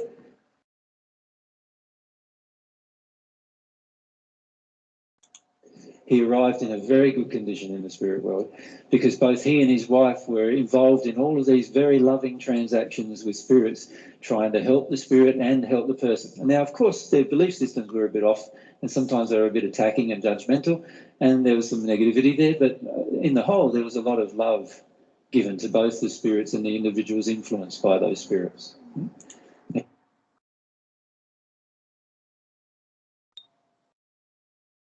Thanks, Karen. And I had always wondered whether he was using ECT, and it makes me think like ECT is not a very good thing to do to a person. No, I'm not suggesting ECT, because ECT is like very high voltages, oftentimes that the person themselves is quite painful to the individual themselves. That's not what I'm suggesting. It's very low voltages. You can actually put it on there and adjust the voltage. Yeah, you can turn it right down. And it can be just like it's a faint tingling sort of a sensation, isn't it? That's what it feels like. It's very, very low. You can turn it right down till you can. It goes from 1 to 90. Yeah. Trev uses, and we use it on about 30. Yeah. But and even on 90, you can't hurt yourself. I haven't tried it on 90. 30 is enough. You get a vibration, but down onto even 10, you can just feel a tingling. Yeah. So you can just adjust it right down. Yeah. So something like that would be a perfect tool. And then if you had a medium who loved the spirits and the person who's caring for the person who's just done that for, you could talk to the person about what's going on with their connection with the spirits, while at the same time talk to the spirits about what's going on with the person. It'd be a very, very loving thing to do. And as you know, in the medical profession, many people are often heavily overcloaked by spirits and guided by spirit interactions. And you can imagine how many people you could help using these techniques. Yeah. I don't know if you want to put it in, but there are actually some... Aquí supongo que lo que se refiere es que siendo médico y este tipo de cosas, ves mucha gente que está así, muy a menudo cubierta por espíritus. O sea, que no se malentienda aquí, creo que no hay que malentender, claro que sean los médicos los que están cubiertos, claro. Por si acaso. Questions about Mental Health Act and have we covered the things we wanted?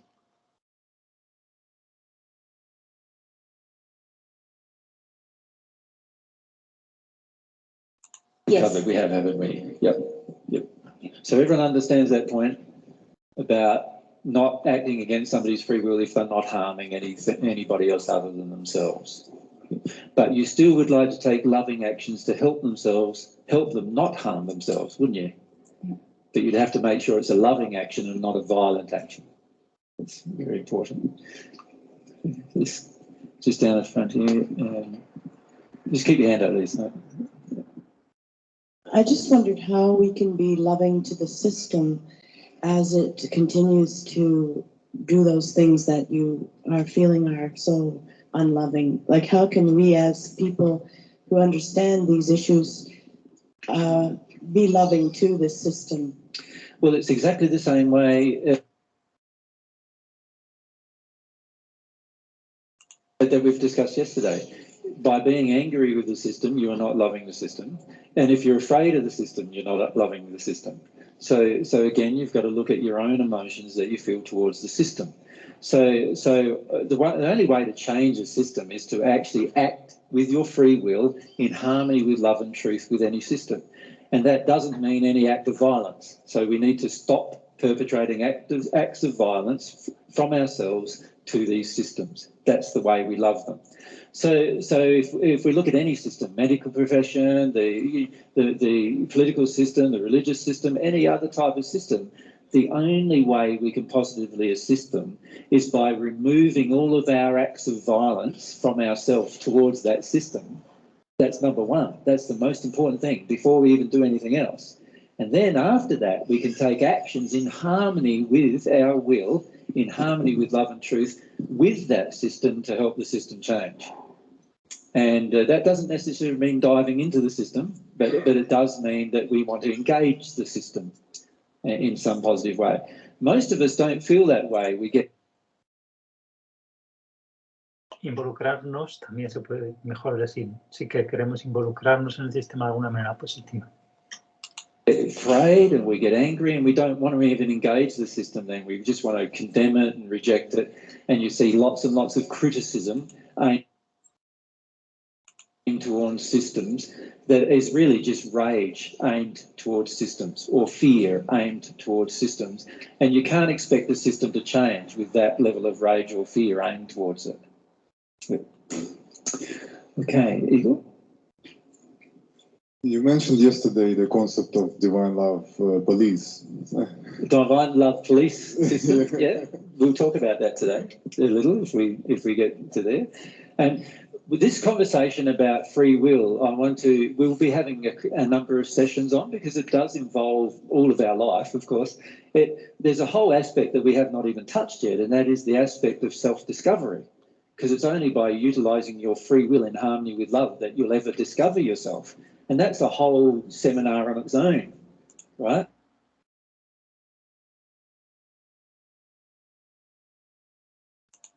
So what we're doing in this seminar is we're introducing the basic concepts of free will, and then we're trying to give you some practical examples where those concepts could be used in practical situations.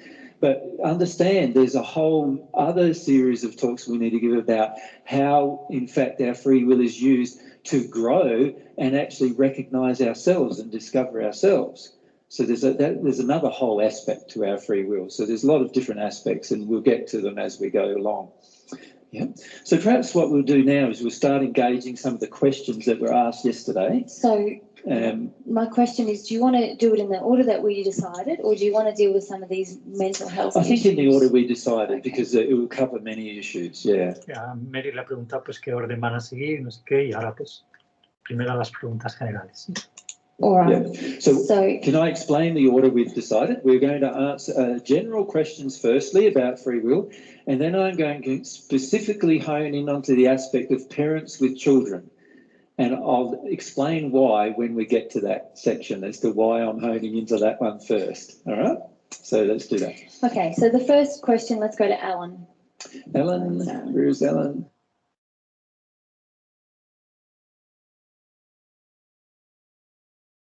If you put your hand up. Not here. He's not here today. Has he got his question?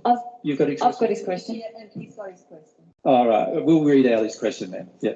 So he can watch it. Yeah.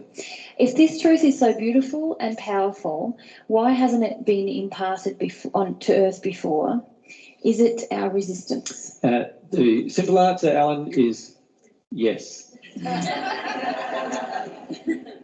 It's totally because of humankind's resistance to understanding free will. The reason why we're so resistant is all of us want to have our own will without respecting anybody else's. And that is our main problem. We want to do what we want without acknowledging that sometimes what we want damages other people. And this is our primary issue. And this is the reason why we don't want to see free will in its true expression.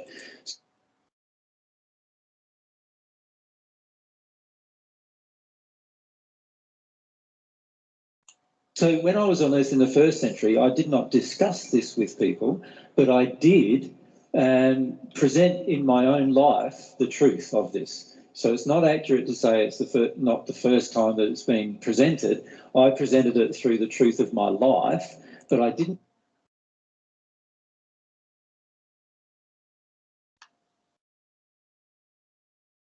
discuss the subject, you know, step by step as we did yesterday. Does that make sense? Yeah.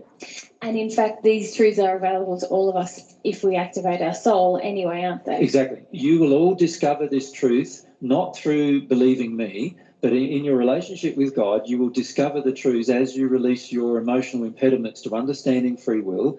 You will automatically discover the truth of how to use your free will. And these truths that I've given you a bit of a foregleam of will become reality to you through that process. You won't understand them at this point until you go through that process emotionally. Yep.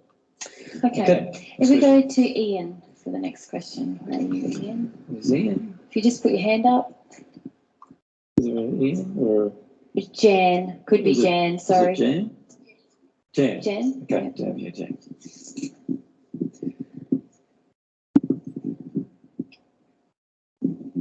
Yep, it's coming to you. There it is. So can you read out your question? Have you got a copy of it? Oh, okay. Do you want to read it out? We're happy to give it to you and read it out. Thank you.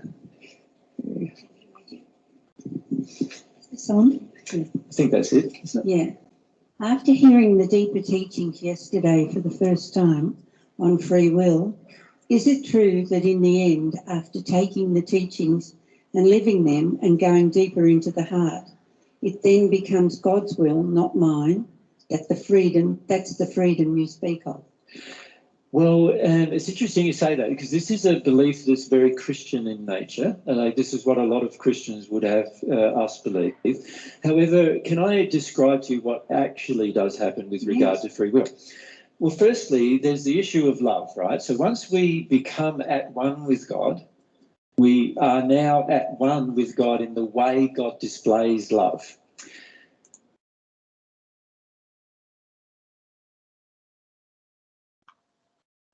But we have complete freedom to display our will within the boundary of love based on our own desire and not necessarily God's. So in other words, all God desires for us is to have the complete freedom to express our will in harmony with love.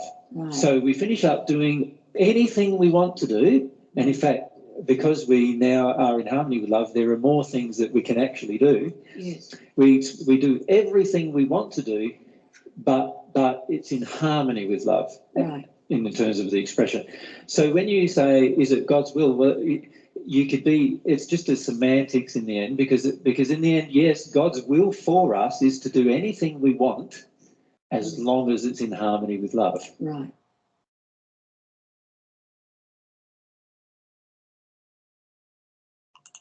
That's God's will for us.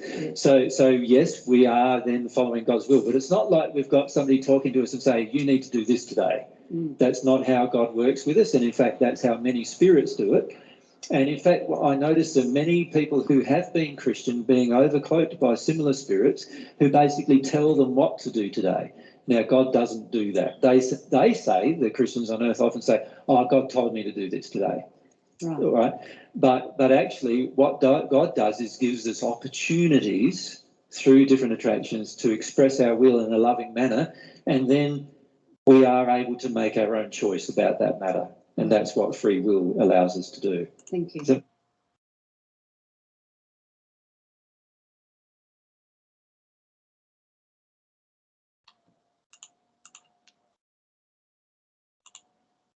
makes sense? Yes, thank you. Yep.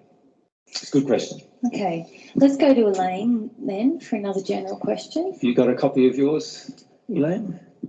No, we've got it. So I'll read it. We'll read that one now. It's, what is God's definition of free will? I've just given it to you yesterday. Y hasta aquí. Tenemos para... no, vamos a seguir un poco más, porque ahora terminan de hablar de cosas de los terapeutas que han hablado, que creo que luego ya no más van a hablar más. Perdón, ¿quién queda un pequeño punto? Read that one now. It's, what is God's definition of free will? I've just given it to you yesterday.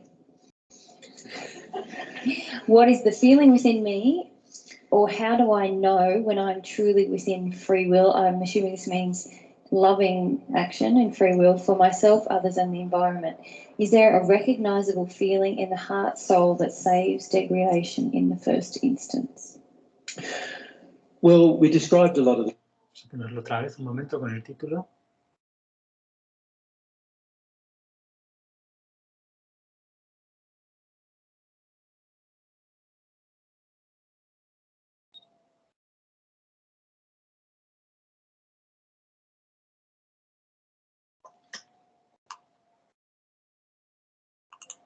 the feelings yesterday, but the primary feeling, of course, is love. So whenever you have a feeling of love, and this is where we've got to be very careful because it's actually God's definition of what love is. So at the moment, Elaine, there are times when you think you're being loving, but you're actually feeling guilt, or you're feeling some other emotion that you perceive as love. And that is not the same as actually being loving. Does that make sense? Remember yesterday we had the conversation, you and I, about the Aboriginal viewpoint of using a didgeridoo, and your fear associated that you're afraid of offending somebody, right? So you think you were being loving to them by conceding to their point of... Es un instrumento musical de Australia que es muy largo, con el que salen sonidos profundos, rítmicos, así. No es muy melódico, pero sí, es eso, el didgeridoo. ¿No lo has visto alguna vez? ¿No te lo recuerdas? No, no, no. Es muy rústico, es de aborigen de Australia, de los aborígenes, que yo sepa. Es muy de Australia, pero ha llegado a varias partes, a ser conocido un poco, sí.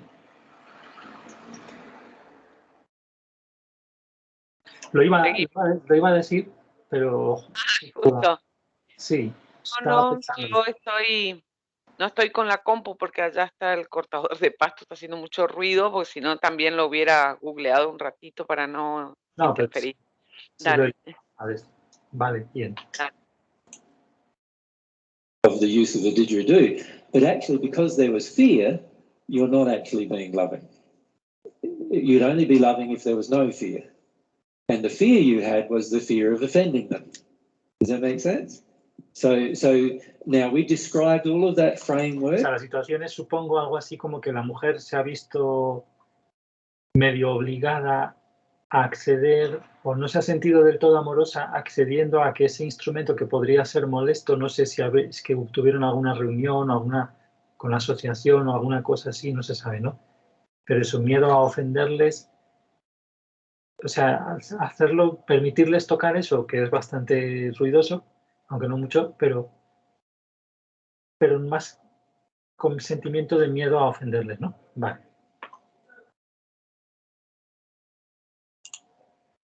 Of free will yesterday, and so it's all in the talk yesterday, actually. So all of those things are in the talk yesterday. There are some spirits with you, if I can address this, Elaine, that prevent you from exercising your own will, and they actually assist you to exercise their will in many occasions. And this happens to many of us in the audience, where we have spirits assisting us to exercise their will, because we're abdicating our own will because of different fears or different angers that we have within us. So that actually explains to me the end part of what we're discussing. Is like it now clarifies it and I'm feeling it more. Yeah. That when it's with fear and not with love, then, yeah, it's not free will for anyone. Yeah. And it's also not loving. You're loving, yeah. So if I'm actually doing something for somebody because I'm afraid of offending them, then I'm not loving them in that moment. I need to be doing something without the fear of offense, giving a... Aquí en inglés es que para traducir el libre albedrío para traducir free will, que literalmente es voluntad libre, en vez de decir libertad, tienen una expresión separada, igual que nosotros tenemos libre albedrío, pero la nuestra es como más barroca, digamos. Entonces, no es amor para nadie, es actuación desde el miedo, y tampoco es voluntad libre para nadie. Sí, quizás se entiende un poco mejor. Pero, o sea, por remarcarlo simplemente, porque sí se entiende igual, pero vamos. Defense, right? Thank you. And also for the electrical impulse, I feel a lot of us, I don't like to use the word therapist, but yeah. Could be very handy. For us, before we do the session, in fact. Yes, yeah. I agree, for yourself in particular, that's beneficial. And others as well that I've experienced. Thank you. Yes, many therapists are doing therapy because of, there's a couple of different feelings coming from the therapist, and sometimes the feeling coming... Aquí la frase es porque se ha interrumpido él a sí mismo, por eso la frase es tan rara. O sea, los sentimientos tienen dos tipos de sentimientos, los terapeutas. The therapist is more about trying to feel that they are better than the person they're giving therapy to. And so this is an indication that the feeling isn't loving in therapy. So unfortunately, in today's world, there's a lot of so-called loving things that happen that are actually driven by emotions that are actually emotional holes within the individual doing the act. And a lot of times we're drawn to a certain profession not for any other reason than having some kind of addiction met inside of ourselves. And that's why it feels so good for us when we do it. And when we do it for love, it's not always going to feel good for us, because sometimes, you're confronting somebody else in truth and they attack you. So, It's not always going to feel good for us, particularly if we're not at one with God. It's not always going to feel good for us when we're acting lovingly. Y ahora ya sí, hemos llegado a este que ya llevamos mucho rato y lo dividiremos en dos. La siguiente será un poco más breve, aunque es más de 1 hora. Pues, sí. Bien. Sí, muy interesante. Sí. Tenía ganas de salir a comprar el masajeador. Ya.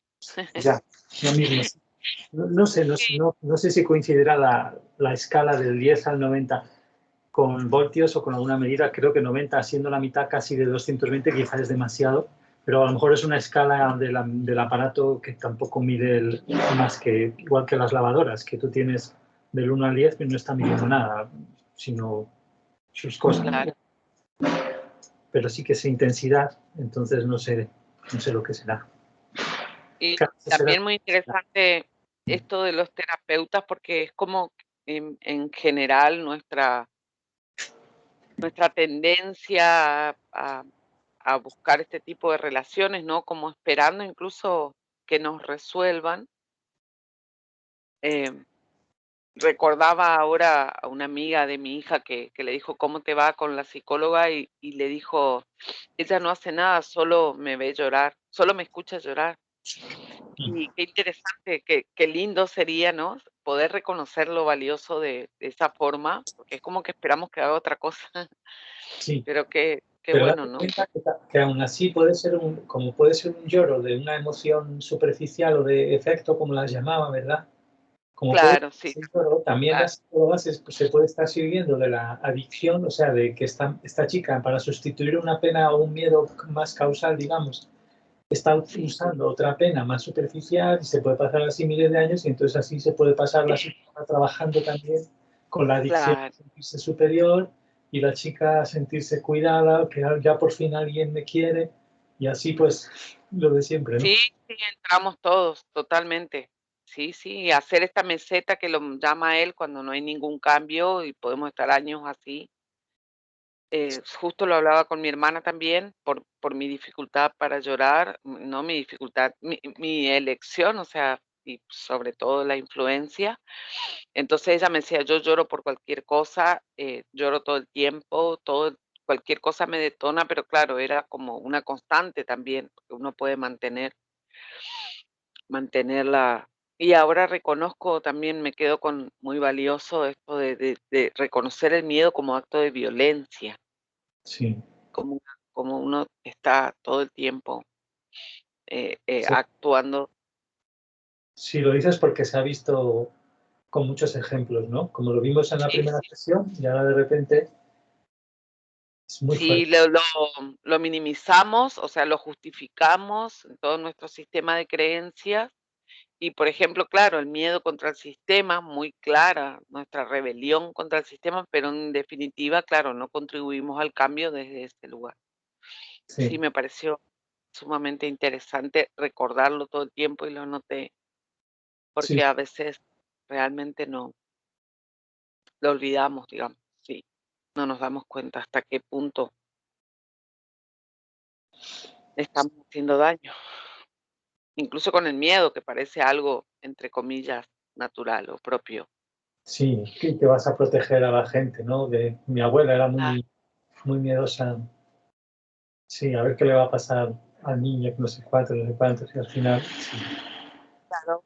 Bueno, justamente yo con mis hijos tengo una relación así y por eso en un momento la condescendencia o el amor o la conmiseración en el caso de mi familia era como necesaria. Me acordé un poco de cuando habla Jen del cuidado a los demás, pero en este caso era yo cuido mi herida a través de ti, por lo tanto te necesito que me necesites, o sea, no había de ninguna forma un libre albedrío, un reconocimiento a la voluntad del otro, nada, era trueque. Y generalmente Y es lo mismo entonces, ¿no? Que en el caso de Jen, que le ha dicho como la expresión era que cuidar las emociones, ¿no? No es que estés cuidando que en sí ah, algo bonito, claro, no, es lo que tú has dicho, ¿no? Cuidando la herida en el sentido de permitir y apoyar que el otro viva en su herida en vez de procesarla, ¿no? sí. Sí, hasta qué punto es como, claro, torcido, o sea, nuestra interpretación y el amor, cuidar de los demás, que no, sí, totalmente. Me pareció súper claro, por eso me sentí identificada con lo que ella dijo y en realidad termina siendo un hartazgo, porque justamente es desamoroso. Y bueno, el hartazgo nos indica, pues él puso, yo anoté, la rabia es un indicador de lo grande que es el problema. Me quedé con esa frase, claro, sí, sí, sí, es así, con razón. Y la rabia como oportunidad de reconocer que lo desamoroso de todo lo que está pasando. Sí, o sea, como Pero en esa fase de la charla que iba pintando, de repente tenemos una serie de eventos que nos hacen quizá pasar a una fase de honrar más el miedo y terminamos así luego con un punto crítico de rabia total, ¿no? Que quizás es lo que ahora puedes, con la interacción que vas a tener con una conocida o una amiga que compartís algunas cosas de la nueva era, quizás es precisamente ha venido muy al cuento, ¿no? Al cuento, acaba de suspenderme. fíjate. Me reía yo, sí, me pasó mañana. Y bueno, me reía porque sí, todo lo que decíamos, digo yo, porque sentía que estaba hablando al mismo tiempo que estaba J ahí. Claro, la voluntad no siempre es nuestra, digamos, ¿sí? Y la cedemos. Como dijo claramente el Señor, que se fue a talar árboles, a cortar leña. Sí, Claro, sí. Él, no recuerdo su nombre, pero sí lo dijo. Todo ese tiempo cediendo a la voluntad. Y bueno, yo qué curioso, porque claro, te lo iba a haber dicho al principio y se me ha olvidado que quizá tampoco previamente a ir a una reunión que ibas a tener con una amiga, que bueno, aquí no le llamamos suspender, o sea, que te ha cortado la cita o no sé cómo lo diríamos, pero he entendido, he entendido.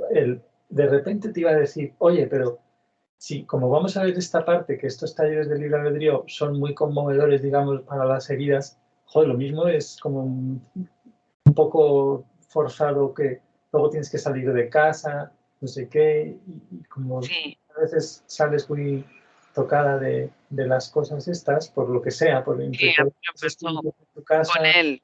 y las heridas, ¿eh?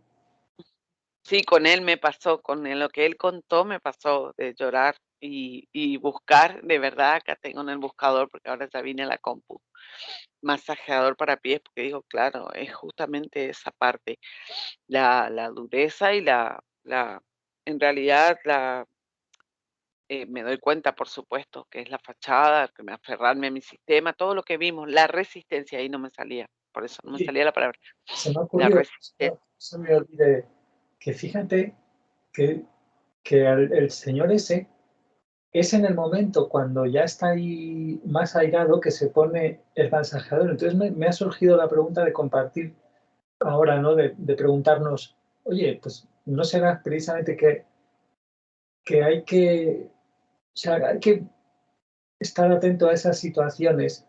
No sé si incluso provocarlas, es un poco demasiado fuerte esto, pero, o sea, para, para que justo en esos momentos donde los espíritus más están disfrutando del hecho de poder darnos parte de su ira, ¿no? Aprovechar que nosotros estamos dispuestos a tener un poquito de la nuestra para amplificarla, aprovechar esos momentos justos, no sé si ya digo, es muy perverso provocarlos, pero justo en esos momentos ponerse las descargas y decir, vale, ahora voy a sentir totalmente contrastante cómo soy yo realmente más, un poquito más, ¿no? Mi yo real, un poco. Vamos a ver, algo de mi yo real, que no sea con los espíritus. Sí, sí, no, yo la verdad no sé si sería, sí, provocador, pero sí, eh, siento igual que puedo conectar con el enojo de ayer, bueno, es muy reciente, igual, fue muy fuerte, no estaba muy enojada, eh, pero sí, no va a ser igual, no va a ser igual que ese momento, no, así genuino, no sé, puede ser. Si me pongo a escribir quizás, ¿verdad? Porque ayer justamente como estás diciendo, uno sale de la emoción, me costó mucho dormir y el trabajo que aparece como algo desamoroso en cuanto a imposición, ¿no? Al uso de la voluntad, tengo que ir y ahí no puedo llorar, estoy frente al público, pero sí, estaría bueno. Si me pongo a escribir es muy probable que me conecte, porque no lo hice, todavía no escribí. En general, ¿qué te refieres? Sí, sí, en general ponerme a escribir todo lo que sentía, porque estaba realmente muy enojada.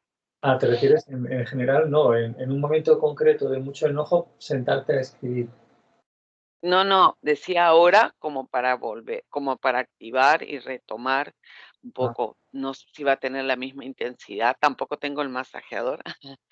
Capaz termine clavando un cuchillo en alguna parte.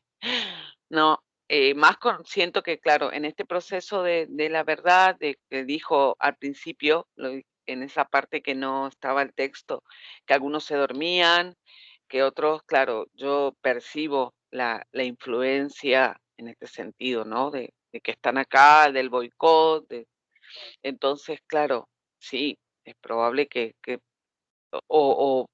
incendie algo, o sea, inicie algo que no puedo parar, que en realidad no es la idea hacer daño, por supuesto. No, pero si te pones ahí, sientes un Sí. poco el deseo de conectarte con Dios y los guías celestiales, no creo que, no sé, o sea, creo que a lo mejor es fácil entrar en una ira más inocente, relativamente. Sí, era así, es así. Sí, es la intención, el deseo. Y ahora, por ejemplo, bueno, este carraspeo en la garganta que no sé a qué se debe, pero se ve que sí, quedé conmovida. Esa parte para mí fue muy claro, porque no entró mucho en la historia, pero lo poquito que contó reflejaba la forma de huir que tenemos también. Ujú. Sí, bueno, y de hecho, las vidas las configuramos así, ¿no? Nos las configuramos como una especie de huida, cuidar la herida en modo huida y ese tipo de cosas.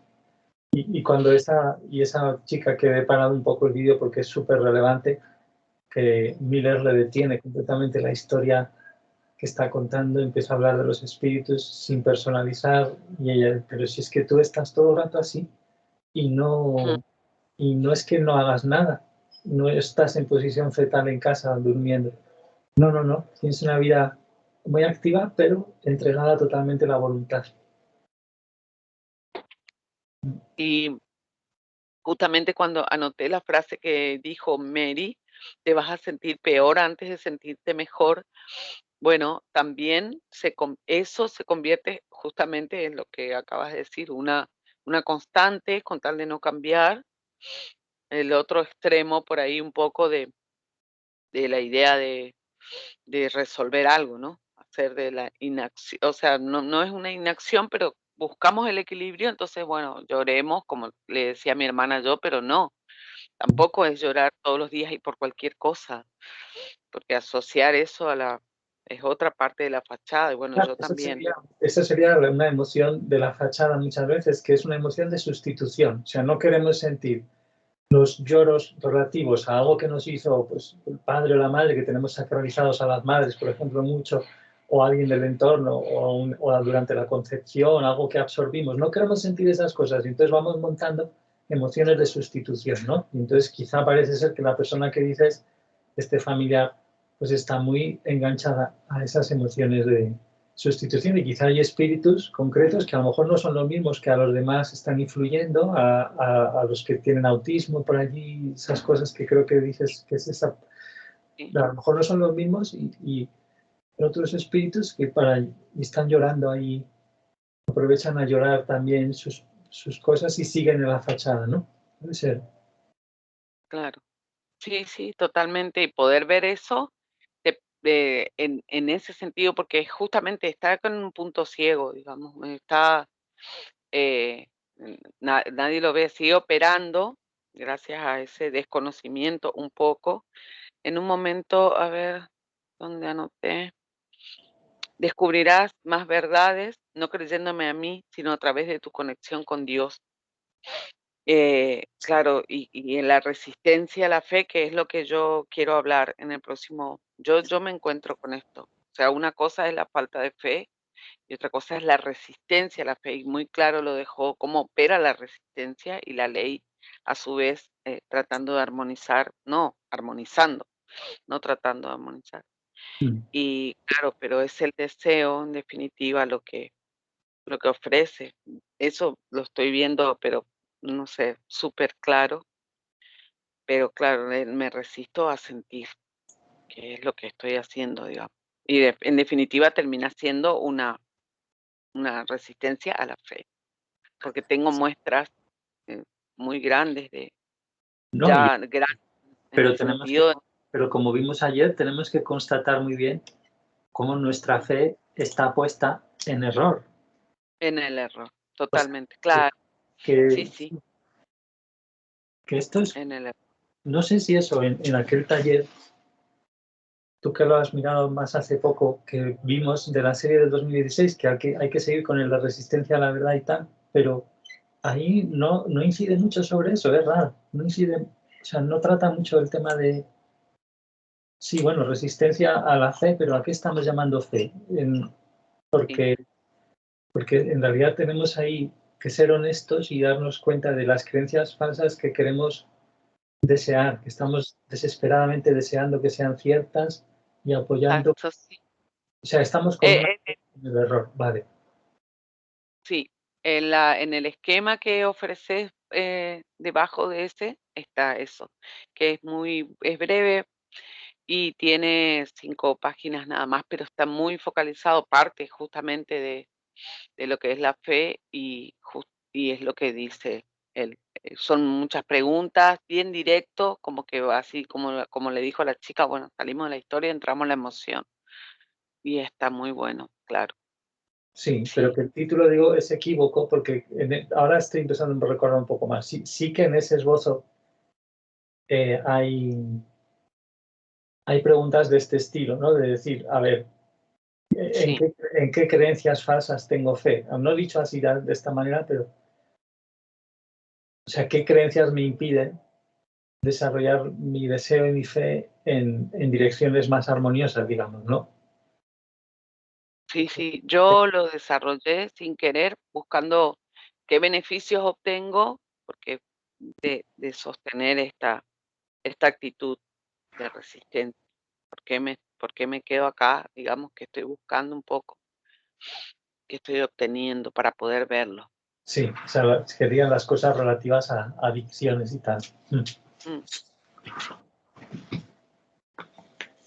Al estilo de el caso que has puesto de una persona que se hace adicta a la emoción de la pena de sustitución. Sí. Claro, sí. ¿Qué cosas de ese estilo, no? Y eso, ayer, por ejemplo, que me encontré, bueno, eso heredo de mamá, y ayer me encontré con una persona que la conoce y dice, recuerdo de tu mamá, ella decía, vení a casa, lo que necesites, vení a buscar.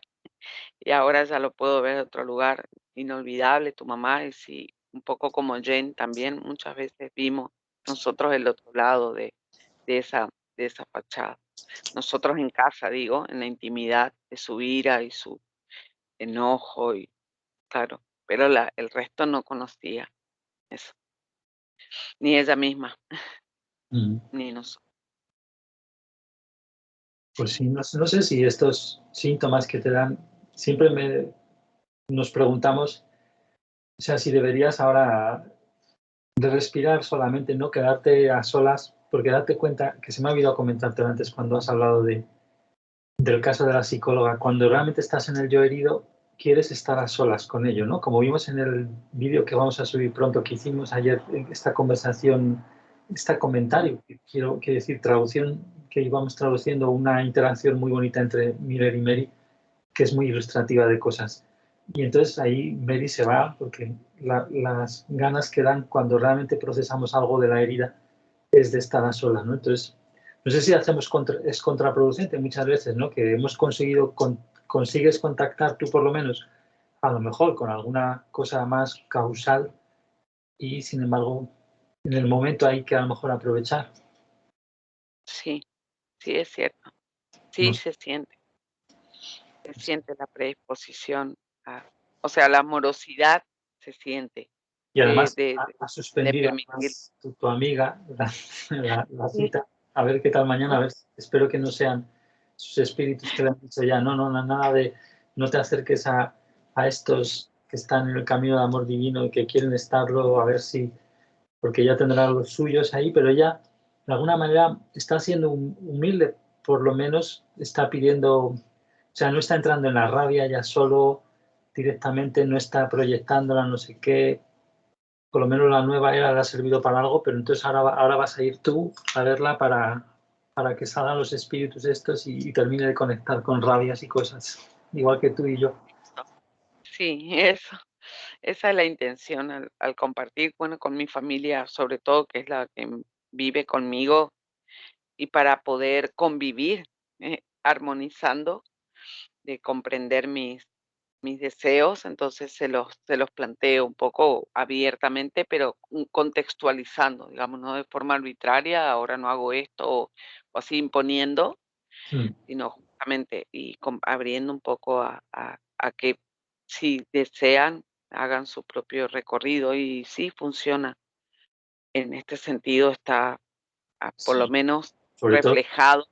hay que marcar el cuidado del amor por uno mismo, ¿no? Es ejercer el libre albedrío, el ejercer la voluntad de uno, que yo me he visto también en esos casos, ¿no? Donde dices, vamos a ver, sí, o sea, todo lo que tú quieras, te he atraído a ti proyectándome esta rabia, todo lo que tú quieras, pero vamos a sentarnos, ¿quieres sentarnos para ejercer nuestra voluntad en un sentido más amoroso, en el sentido de, vamos a ver, tenemos un regalo de Dios, la autoconsciencia, el libre albedrío, o sea, no vas a seguir aquí en la inercia, no vas a seguir haciendo esto porque sí, así, porque sí, vamos a sentarnos, somos personas, somos almas, entonces, vamos a, claro,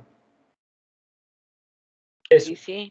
Incluso con la actitud que contaron de una persona que se quiera suicidar, por ejemplo, en el caso de uno de mis hijos que consume y todo, y el proceso de yo ofrecerle la panorámica de las relaciones de perdón y arrepentimiento, o sea, hasta ahí, digamos, ahí nada más. Y después ya cada uno sí, El ya consumo de comprende. sustancias.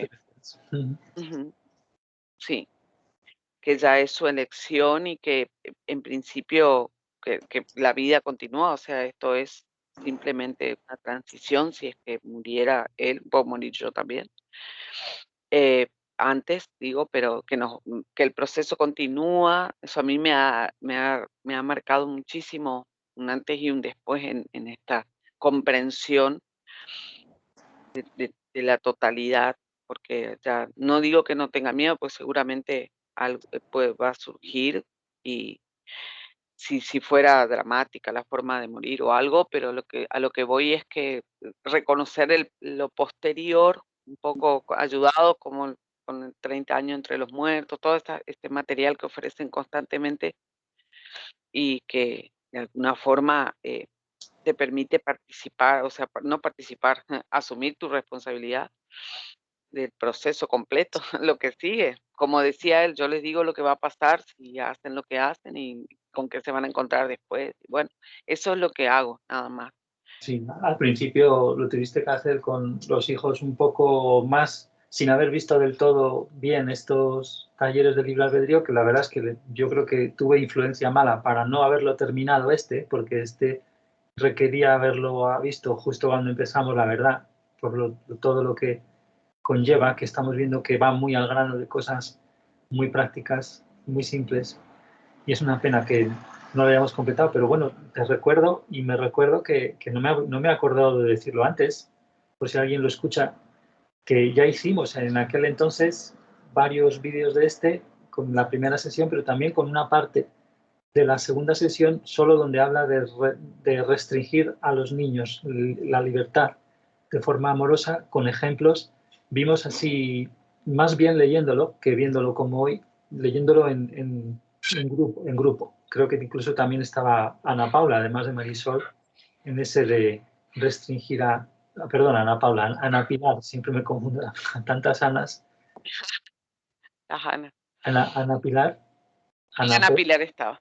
Ana P, que la llamo, pues estaba estaba muy bien esa parte, que la vamos a ver más detenidamente porque nos dejamos algunos puntos y ya está, simplemente por tener esta versión tan guay de los subtítulos quizá, ¿no? Y verlo otra vez, que ahí apenas en realidad lo vimos. Sí lo comentamos un poco y lo leímos y ya está. Oye, yo las 4:30 y yo sin comer. Bueno, Pero no sé. gracias y gracias a todos los que llegaron hasta acá. No sé cuánto llevamos. Sí, 2:10 nada más. Sí. Bueno, bien, nos portamos bien en 2 horas, bien nada más. Sí, porque tenemos de videos de 3 horas y más. Sí, así que está bien.